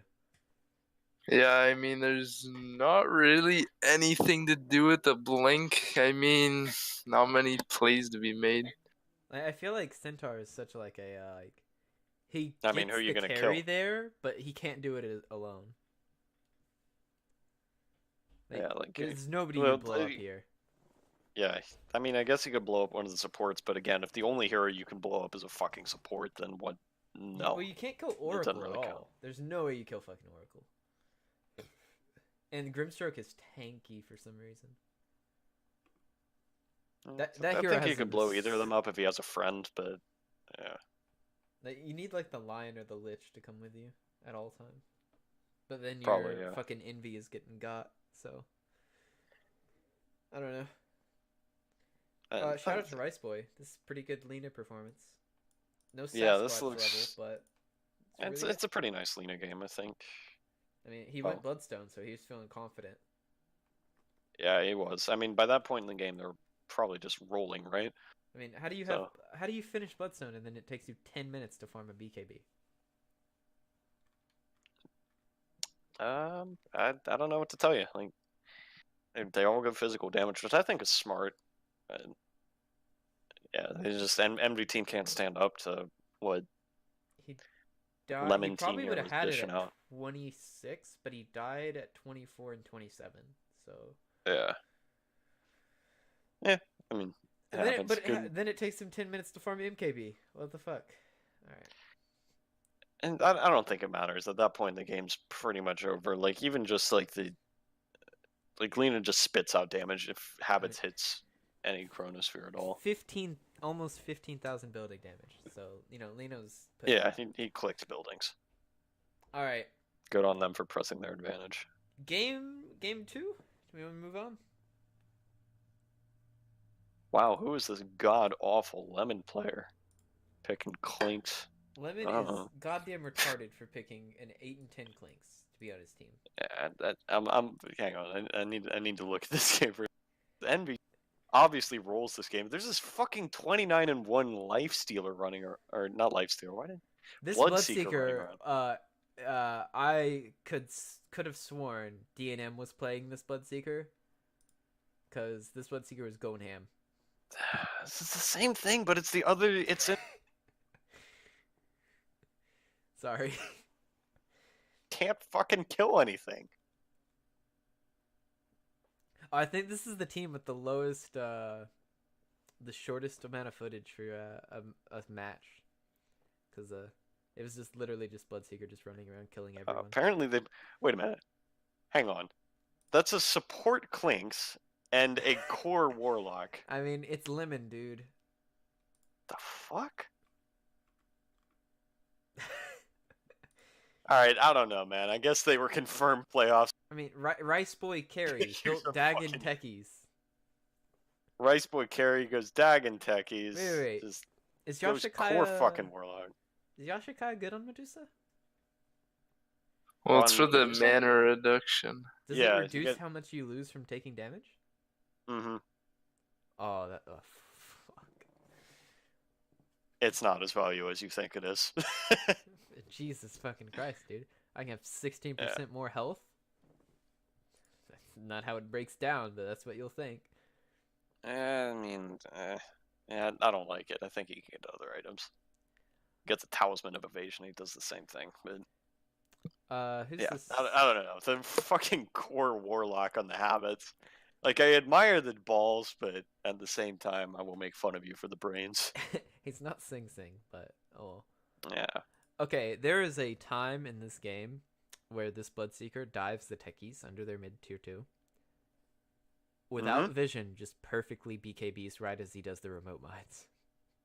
Ooh. Just predict it. hurts. Literally, like, frame fucking perfect. That's pretty cool, actually. And the best part is it's immediately after the Envy on Bounty Hunter just dies at top to the fucking mines.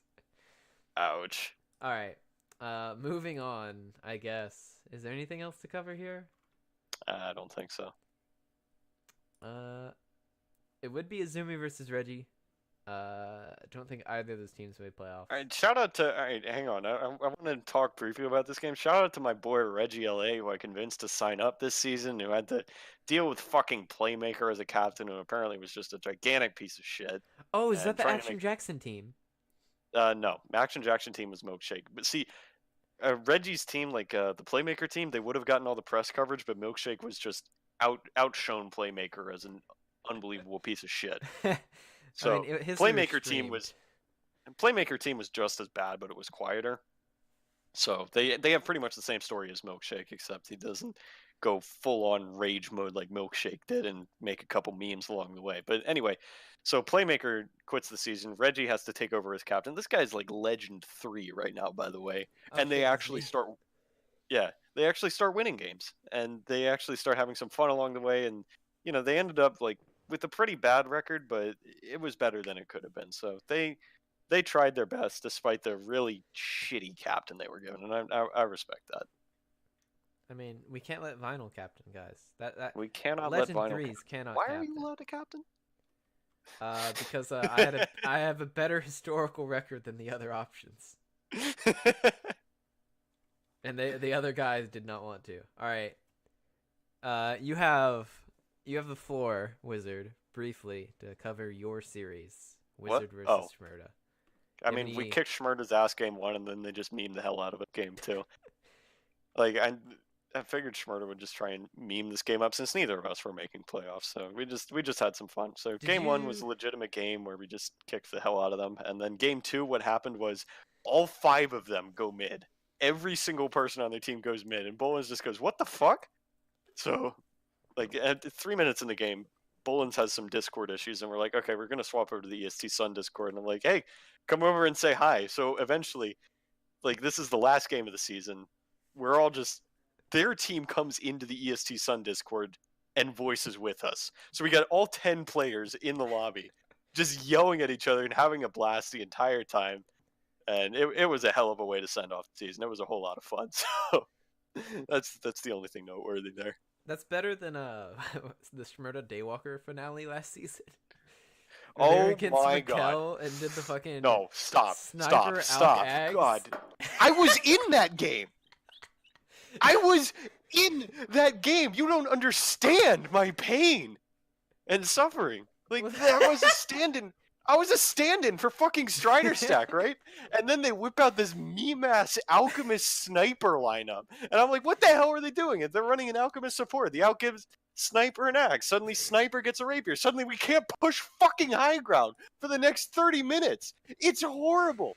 So we all buy blade mails, right? All 5 of us like try and buy blade mail so we can try and kill the Sniper, only he anticipates it. The Sniper buys a fucking ethereal blade or ethereal thingy. He gets the Ghost magic Scepter. stick. Yeah, Ghost Scepter. He gets that thing. And then he just doesn't die to it. So we're like, oh shit, we fucked up. We need to buy like Eon discs or something. And eventually Sniper gets greedy and dies. He drops his rapiers. I pick them up. I'm a centaur. I'm pissed. I'm like, okay, let's just end the game right the fuck now. We gotta get this over with. I run down mid. We all run down mid. I feed the rapiers back. It's another 10 minutes of hell. Then like we eventually somehow get the fucking rapiers back and end the game. It was literally the worst Dota game I have ever played in my life. There's a time, And I have Schmurda to thank for it. Which is why I banned Sniper both games. I think it was Strider, but this Monkey King on your team had a rapier, just like jumped into 3 enemy heroes, gave it back to him. Yep. That was MX Squire, but Filski, do you remember that game? I'm still tilted about that game. Holy fuck. Filski, did you know about that? I did not. Oh, dude, that's the stuff of legends. I think it had like 37 viewers because y'all played it like they played it early. So Hitbrave's fucking watching this retarded shit. All right, moving on. Good God. USS Guam versus I'm gonna call it Brightside team, but Atri is the real captain here. But nobody knows who that is, so Brightside. Brightside captain, but he doesn't actually want a captain. He okay. It's not as bad as like Smack on Empyrean team. Like Smack is literally just the only. That's person. true. That's true. Like Atri is at least like he's just a new guy. Like I respect him. These people who don't set their teams for game 2. I mean, 8 weeks is not enough practice. Clearly. 9 actually. Week 0. This looks like Wetbread just absolutely rolls a Guam team. I mean, and okay, Guam picks Omni as a support, which is the dumbest fucking thing I can think of. Honestly, like you pick Omni as a 3 hero, or you don't pick him at all. I think. So I don't know what that pickup is. Witch Doctor also does nothing, and Wetbread just has this Lifestealer going off the chain, kills everyone. Same with Wax, he goes off the chain, kills people. This is just a weird draft from the Guam team, I think. I mean, Zambroni, Winter Wyvern, broken, absolutely, absolutely broken. undefeatable. Clearly. I don't even know who the hell that is. he played last season. He was I think he was like Archon 2, somewhere around there. So, oh my. Don't go to Zambroni profile if you value your eyes. Okay. Now I'm gonna look. Good lord, that's a profile. So for context, for the people who aren't looking at Dota buffs, this man has 75 games on Lifestealer. Last time he played it was over a year. It was exactly a year ago. And then after that, he has Faceless Void at 250. So, I mean, why is this man playing support? He's clearly just god tier carry. I don't know, man. How do you He doesn't play Dota, looks like. How do you win mid as Kunkka without the deny talent? I mean, Reddit just thinks this hero is unplayable without this deny damage. I mean, Reddit's full of tards, dude. The only reason you should ever go on Reddit to look at Dota stuff is just so you can laugh at them. I go on it for the jokes, man. I'm in it for the clearly. jokes. But yeah, what happens here is like Wax just spits out damage with his W, regardless of whether or not he can get any denies. Like nobody's getting denies this lane, I don't think. Like both heroes just have an easy nuke that they use to get last set. So Wax just keeps slapping Guire around, and Guire eventually loses lane. Okay. And then while Death Prophet can't rotate and make things happen, Wax can. So he just runs around, he X's people, kills them, wins the game. Thoughts on Onegu's 15-minute brown boot pickup into nothing Feels position 5, man. in a 26-minute game? Well, okay, you want to talk about that, you look at Guam, same deal. He buys a Soul Ring at 11 minutes, 15-minute brown boots. That's a bit more than fucking brown boots. That's it. Well, I don't even care. They both have like 15-minute brown boots. Why would you not get boots on an Omni? That's the thing. You just heal yourself through it. You just walk away. I mean, Take a stroll. I don't know. Filski. The Omni 4 big Filski dumb. would buy 30-minute boots. I'm sure he doesn't need them. Filski, Definitely. when's your boot timing on fucking Omni? Garbage. After Quelling Blade, you buy boots. There you go. After your second Radiance, I think. That's perfect timing. If Omni is even a hero anymore. Dude, I've literally done nothing but play Omni for a week. I think I've won like 9 out of 10 games just going offlane with that hero. It's ridiculous. What in the fuck are you? You're not human. I picked nothing but ET last season. What are you talking about? I think Omni's underrated right now, but only as a 3. You can't pick that hero for. I'm sure you only don't pick ET now because it's banned. It actually doesn't get banned anymore. I just think it's a garbage 3. I mean, I might have. I'll link you an Omni, like one of my solo queue Omni games after, and I'll show you what I mean. Shit, But I'm gonna get highlights. yeah. Anyways, yeah. This is just a dumbass draft from Guam team, I think. Filski, what do you think of this draft? I think they got stopped. Where's the Phoenix from Phoenix Offlane University, Filski? I mean, it wasn't banned. I don't know. I guess they're fakers. I guess they're skipping school. Somebody called the truancy. Maybe he wanted to draft Bird and didn't get it. He misclicked. Well, he clicked you could one over. probably just not name your team that, though. No, I mean, Badger had like, what was it? The Phoenix Player Consortium or some shit last season. So, who knows, man? What Phoenix name are we gonna have next season? Who knows, man? There's so many fucking Phoenix spammers. We got Dark Smoke, we got Bird. One day someone will draft both of those people on the same team and they'll regret their life choices. Wait, why is there no Invoker? What? MX Squire surely has some better hero to go mid than Death Prophet here. This is I mean, last Invoker's pick Death garbage. Prophet. I don't know what they're thinking. Like, I genuinely don't know what Guam's thinking here. Outworld? Is Outworld banned? It's not. It's not. Like, I got Doom, nothing. But That's It's not great against Nakes on OD. like, okay, there was a better hero here, surely. Yeah, I don't know. If they didn't need building damage, they have Troll. Yeah. All right. Like I said, dumbass draft. Game 2. Less impressive.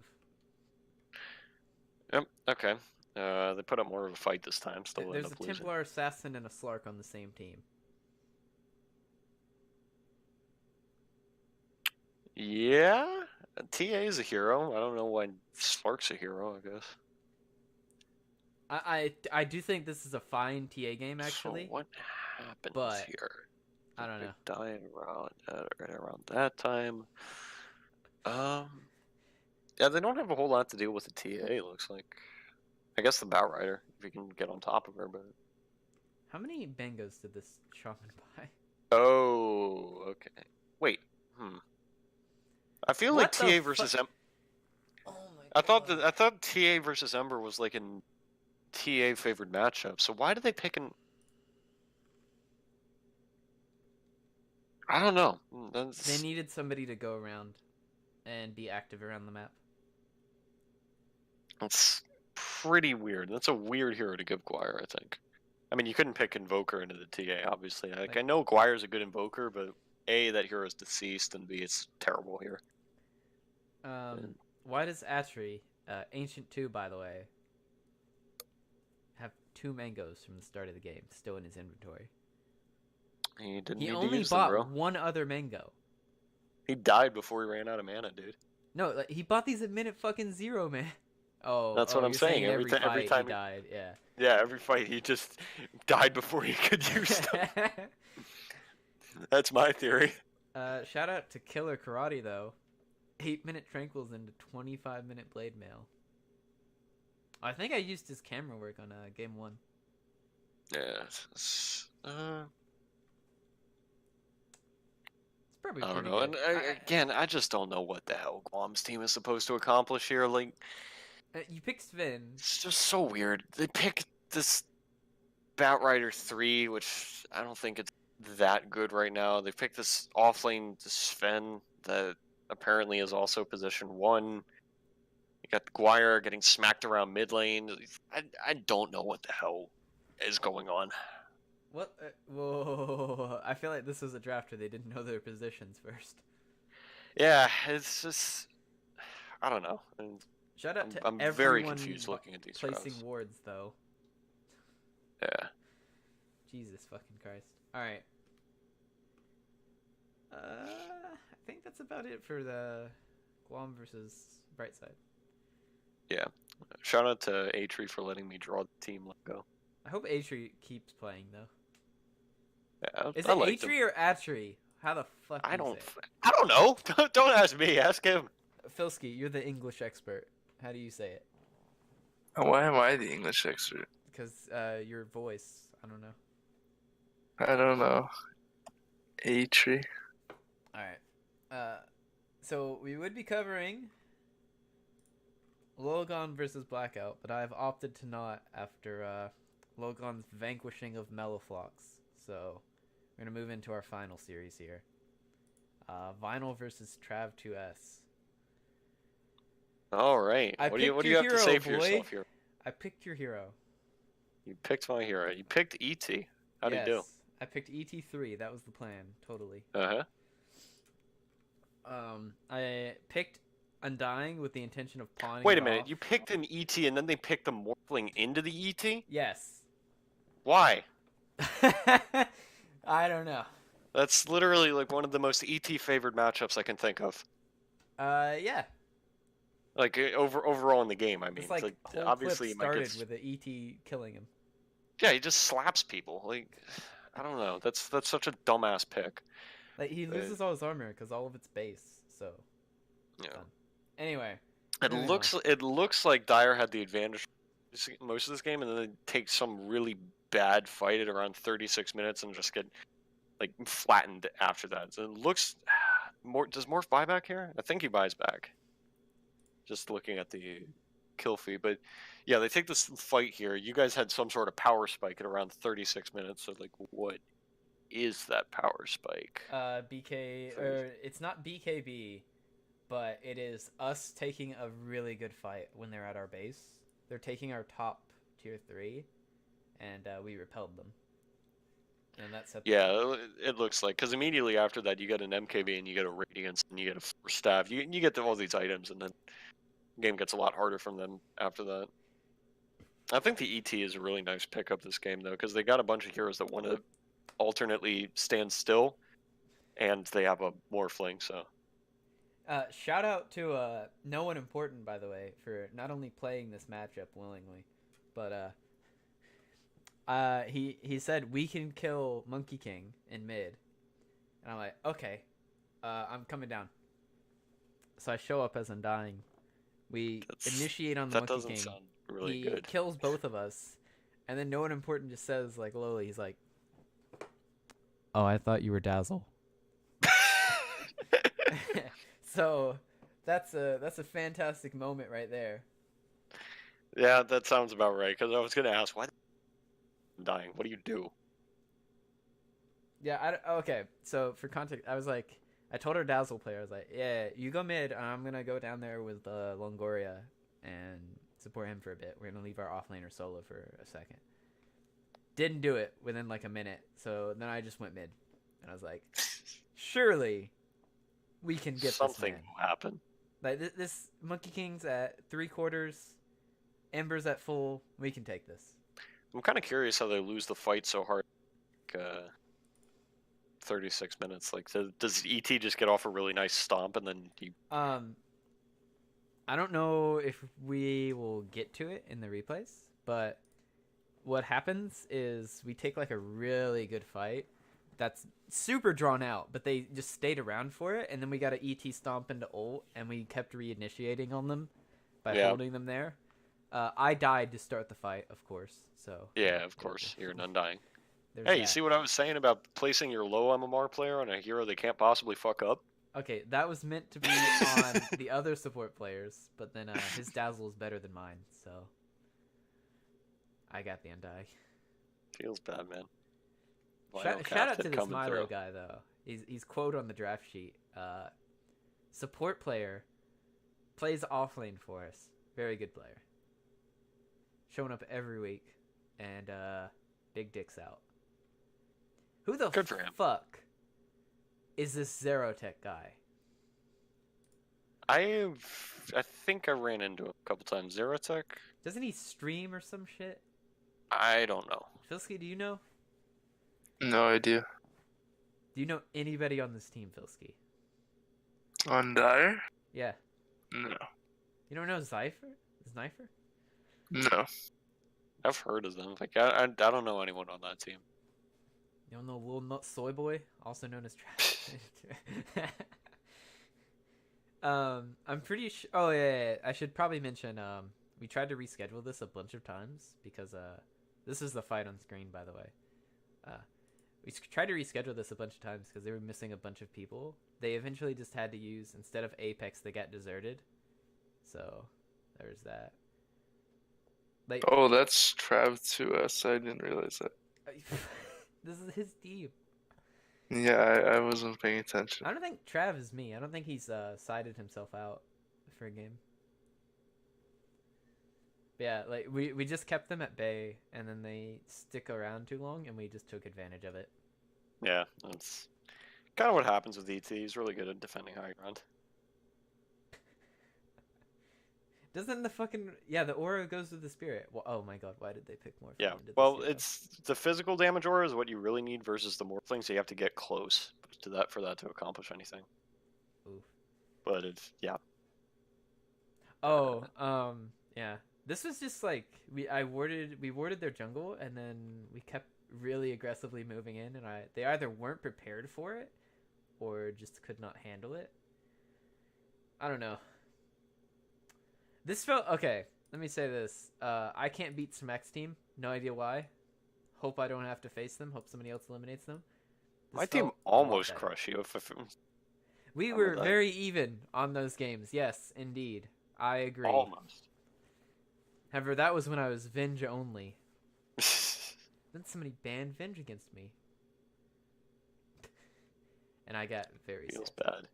Alright. Game 2? Alright, I'll look at this. Also Wow, known as... this is... Shit, this is an 0-1.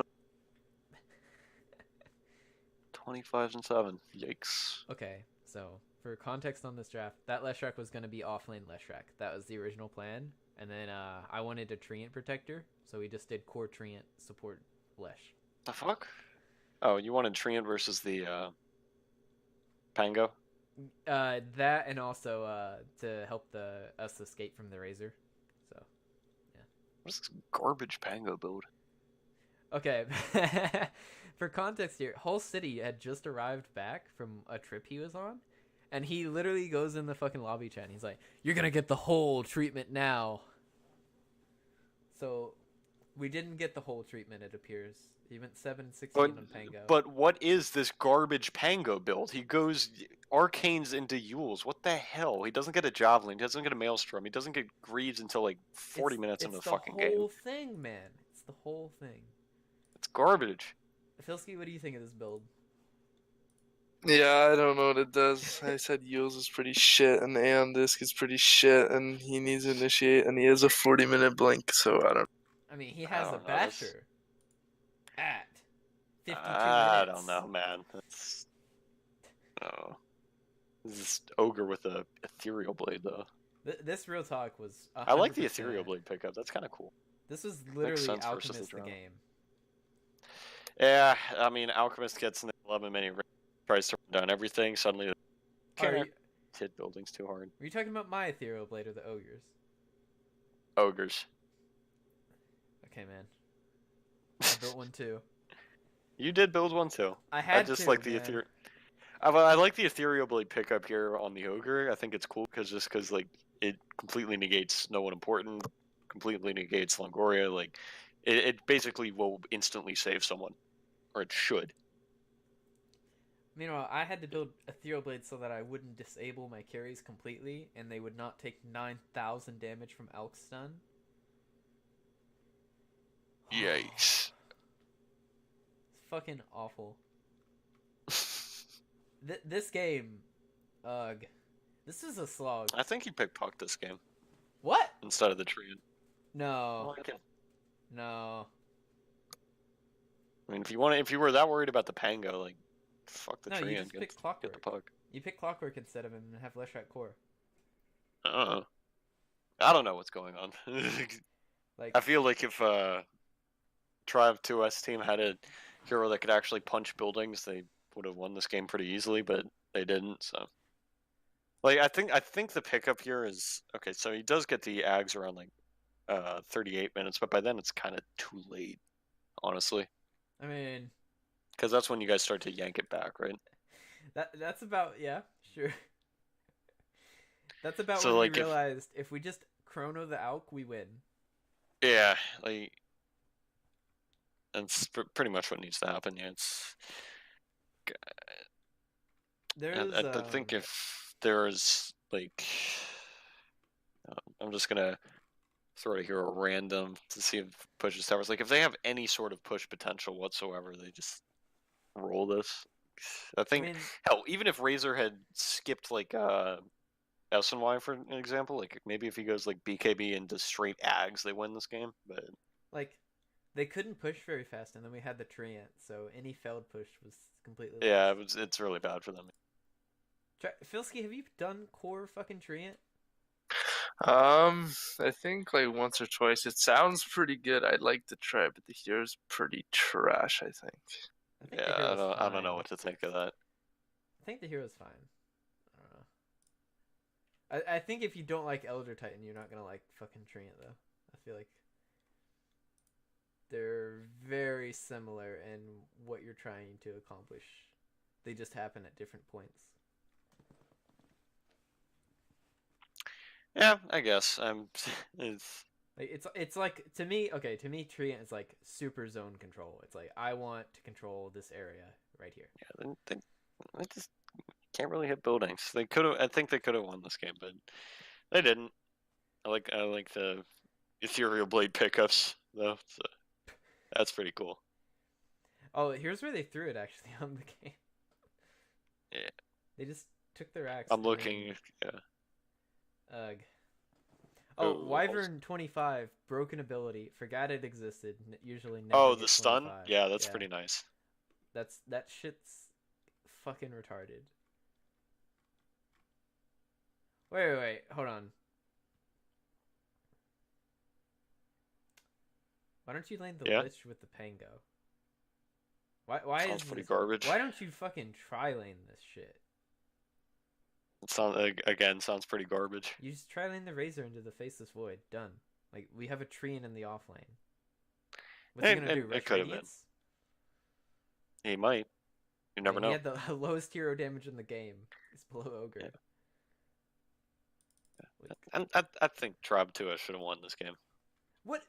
No. Brick game. Get- Yes. Get the fuck out of here. How would okay? Why should Trav 2S win this game?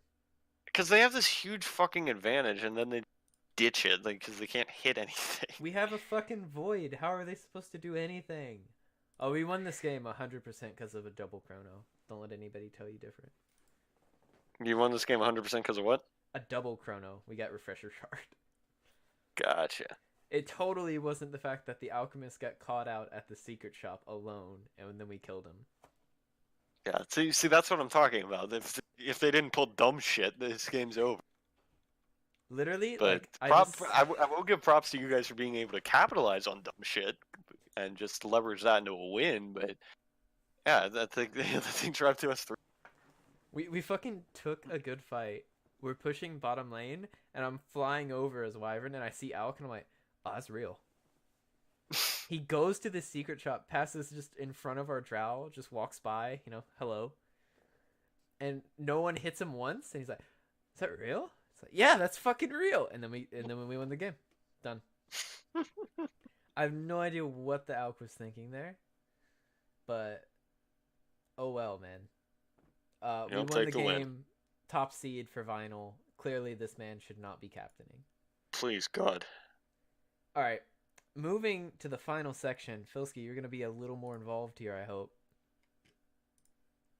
Of course. Playoff predictions. Nier versus Noah team. Do we think Nier can do it? Can Nier do it alone without the Filski? Yep. Very affirmative answer. Wizard, what do you think? You think Nier can overtake Noah? I don't know too much about either of the teams. You don't know about Nier? I know of Nier's existence.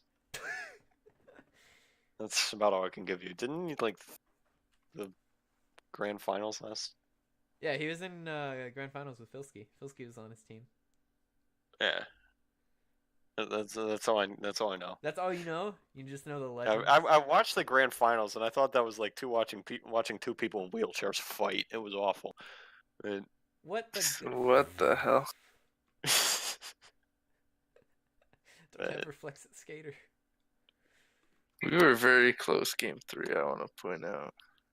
You were close game 3, and that's why it was horrible. Because watching game 3, it was like watching a tennis match. Wait. Hold on. How the fuck, Wizard, you know of Nier, but you don't know of Melliflox. Alright. Don't know what? You don't know of Melliflox, but you know of Nier.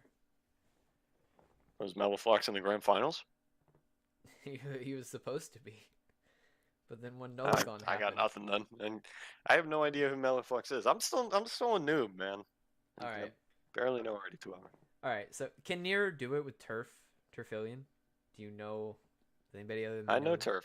I got insulted by Wise when he said Turf was the most value Ancient 5 offlaner in the division while I was Ancient 5, and then I got Divine 1, and I was like, suck it, Wise.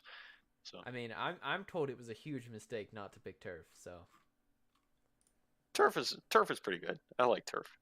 So. I mean, he built Echo Saber. According to Filski, that's like a sign of bad things. Yeah. Alright. Who's notable on this fucking Noah team? I have no idea who any of these goddamn players are. I got nothing. I genuinely don't know enough about either team. By default, Nier gets my 2-0 prediction here. It's fucking awful. I'll go 1-1 just because. Yeah. It's fucking playoffs. It's BO3. Oh right. Yeah. All right. I say Nier 2-1. So. Filski? Nier 2-0. Fucking fanboy. What's the next one? Nolagon versus Blackout. I want Nolagon to win, so I face Nolagon and eliminate him. So Nolagon versus Blackout. Didn't they just play though? There's a few rematches. Like Envy and Lemon get to play again. Jesus, that's so dumb. I mean, it's how it worked out. I think it's dumb that we have buys, but oh well. I mean, shout out to Buy Gang. Alright, I'm pretty sure Nolagon this takes this. What? I'm not so sure. They won their series, right? I think so. We didn't actually cover it, but they won one. So I don't know. Nolagon is such a garbage core. I think. What the fuck? Blackout wins that. Yeah, he is. I mean, he's a fucking support player who thinks he's a core. Like he's. Those are I don't know what some fucking fighting words there. Yeah. Is there really you have nothing positive to say about them? Well, I like Nolagon. I played with him multiple times. I think he can play Naga to some extent. He likes playing cancer heroes like that, but he just played terribly both games. He just but the games I played with him, he just doesn't accomplish too much as core. Like I think he is much better as a support, and do well to accept the fact that he is a support player. But unfortunately, he insists on playing core. All right. So you're saying Nolagon loses? I'd say Blackout 2-0's that. Maybe 2-1. All right, I'm saying Nolagon 2-1. Filsker? Before I start, shout out to Blackout for running down mid and feeding in one of my solo calibration games before he abandoned, so it didn't actually count. But yeah, I think Blackout will 2-0. All right. Just ruined my hopes and dreams, guys. It's okay. Mikkel versus Pacer. Which one's Pacer team actually? It's a Silo. Silo. Okay. All right. Sorry, I'm looking at these again just to. Fucking okay. So Right, I'm you really have kind of- yeah. Okay, I'm gonna say based off the fact I mean, on the one hand you have Mikel, on the other hand you have Alpatino. Like this game's Apoltinio over. is going to lose them the game, I think, because he wasn't adjusted down. Well, Mikel has talked before. Like you know, Mikel doesn't solo queue at all. Obviously, like that's what he does. He's Mikel. His whole deal, the reason he likes RD2O is because he likes to stomp on bad players' necks and just win the game from there. And Appletino is bad. So Mikel is just going to stomp on his neck over and over and over and win the game just by feeding off of it. Okay, shout out to Apoltinio for being Ancient 1 every season I've seen him. Like he recalibrates right back up there. But it's I think he's only party queue, and like his solo is like 2K. I don't know. So I think Mikel wins that 2-0. To put it in perspective, how low Apple's solo is, I queued into him. So that should be a signifier there. He ruined my game. He picked fucking techies. All right, Filski, you have anything That's to say an here? Apple thing. Mikel team 2-0. All right, probably gonna happen there. Mikel 2-0 is my prediction. Logical, the team that kicked Oh Boy versus Guardian. I think you have to played put Guardian your eggs team. in Logical's basket here. Yeah, I mean, Like it's fucking logical, man. How do you? Logical is pretty good. Fucking bastard never actually coached me. Feels bad. He gave me a bunch of fucking shit. He typed me essays, man. All right, so this is Strider team versus Logical team. So, I mean, Strider is not relevant in this matchup at all. meh. I think Suezo versus SSD, I guess, is the matchup there. Logical wins. Done. Mm, mm, There's no way. I don't know. I gotta support my boy. I'm going 2-1 Guardian. 2-0 Logical. Filsker? Yeah, I agree. 2-0 logical. All right. Non-believers in the Strider meme. All right, guys. We have some historical data to go through. Envy versus Lemon. Oh boy. That's a good player right there. You should draft him on your team next season. Man, fucking the unnamed player on Midas team memed the hell out of me. He just DMs me and says, "Hey, pick Strider as a core." Or not Strider. He says, "Pick Style as a core," and I listened to him, and then I picked Style as a core. Yeah, Very sad don't times. do that. Yep, I learned that now. I received many complaints of Style not really being like Ancient 5 level the past season. I would love to play with Style again, so long as he's playing position 4. Like, I think he's PMA. He's fun to play with. He's fun to talk to. He's He is just fucking garbage rusty. at core. He just doesn't play much. It's not even that he's rusty. He's just garbage at core. Like, some people are just garbage at core. Like, I want to play with him as his position 4.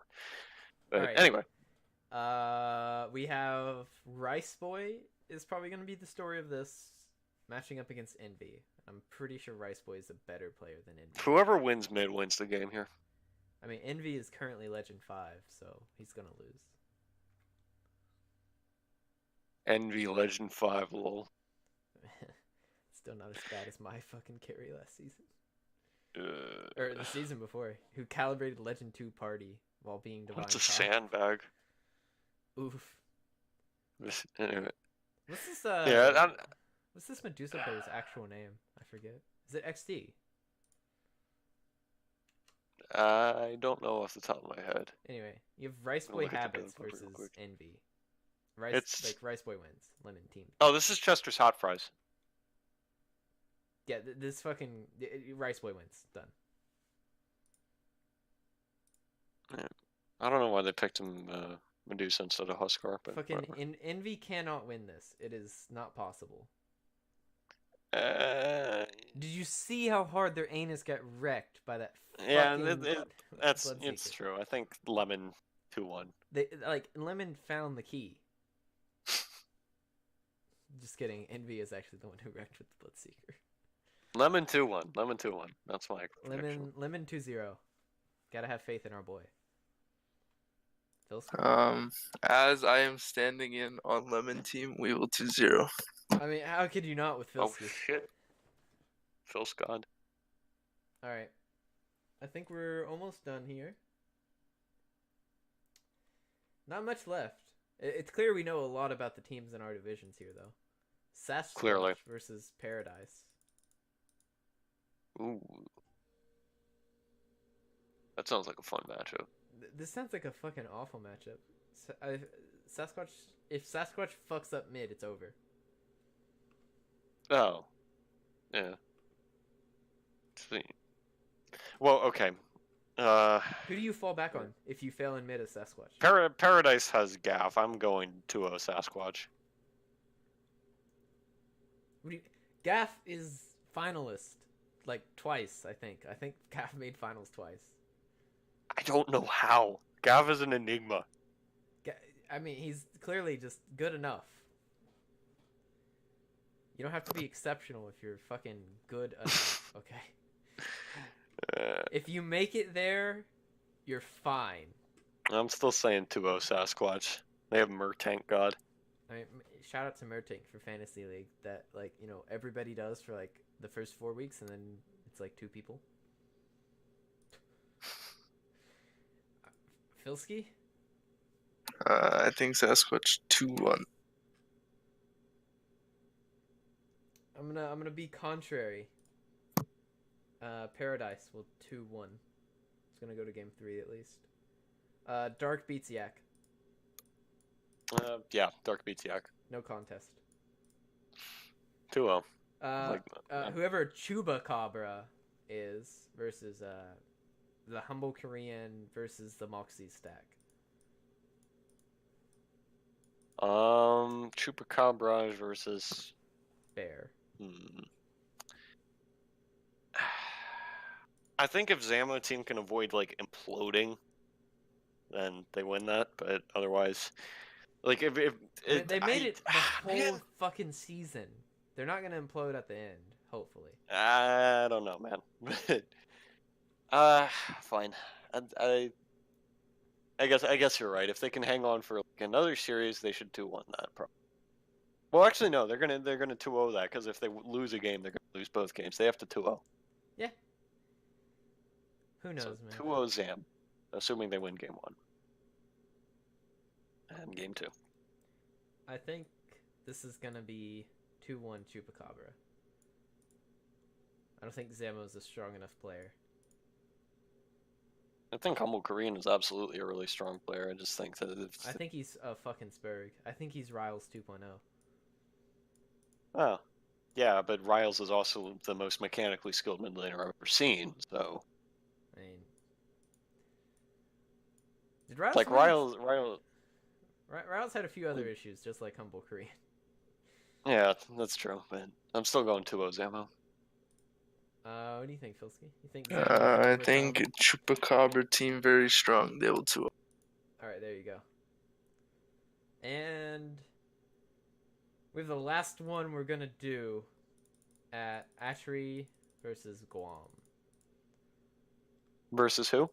USS Guam versus Atri. It's another rematch. I mean, if Guam pulls another draft like the last two, then he. Jesus Christ, that was painful to look at. But I mean, I gotta go with. Actually, I don't know. I mean, see, like MX okay. Squire is like really good. I think. You have to pick MX And Squire people- better hero than Death Prophet.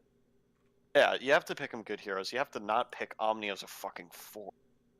Like, basically, if Guam can actually draft heroes, then he should like 2-0 or 2-1 that. But if he can't and Brightside like outdrafts him, then it goes the other way. So I don't know. I think that goes either way, but I believe in my boy MX Squire, MX God. So I will say they 2-1 that. I'll go with Wizard there. I think Guam gets 2-0'd again. Yeah. I mean, I don't think either one of these is wrong. All right, How about Jay... you? How do you think you can defeat the inevitable bye god? Maybe. Think it'll be a rough matchup? I don't know. I like the bye is really tough because it's like, oh no, guys, we're gonna get used to not playing for a week, and then we're just not gonna know each other. I'm gonna forget what no one important sounds like. Shout out to Meloflock season. Get by, lose first game back. Feels good, man. I can exact vengeance, man. All I need is Nologon to win, and then we can knock him out. Shout out to this season for being guaranteed no contest, the furthest I've ever been in playoffs. Because while I've qualified for playoffs all but once, I've never made it past the first round. Amazing. So, it is literally impossible to fail. But I should not be Good on captaining, you, guys, Lionel. I clearly. believe in you. Wizard, are you going to make playoffs next season? I hope so. Like, I think I can do a better job as captain. I think I can do a better job as player draft, and I want to do that better job. So I'm going to sign up as another captain next season, I think, and I think I'm going to do a lot better. Okay. Filski, was your admin application accepted? Yes, actually. Cool. I'm going to have fucking Filski. Oh, I applied for admin. Do I get to know? Probably not. Did Dude, you Wizard actually, admin. mate? Oh, God. Filski, how far are you going to make it? You going to make it to finals again? I want to win this time, dude. We got so close, but I don't know. We'll see. You don't have Nier this time, though. Like, I feel like Nier was a huge part of your success. Yeah, but we still have Empyrean and Smack. Like, we're good. I mean, fuck Smack, so Empyrean, yeah. Yeah, you got Empyrean, God. Like, I mean, if you match against us, you just pick Bounty Hunter and my team loses, so. Done. All Yep, easy That's a game. good shot. Nice. Nice. Dude, Smack said it probably best. We have like 4 matches against Smack. The total game time of all matches is like very, very close to 1 hour. It's obnoxious how badly we cannot defeat Smack. All right, with that, this special edition of the Broken Record review is probably going to come to a close here. Not sure if I'll do this next week. If I do, I'm not covering other teams outside of our division, so it'll be a lot less work.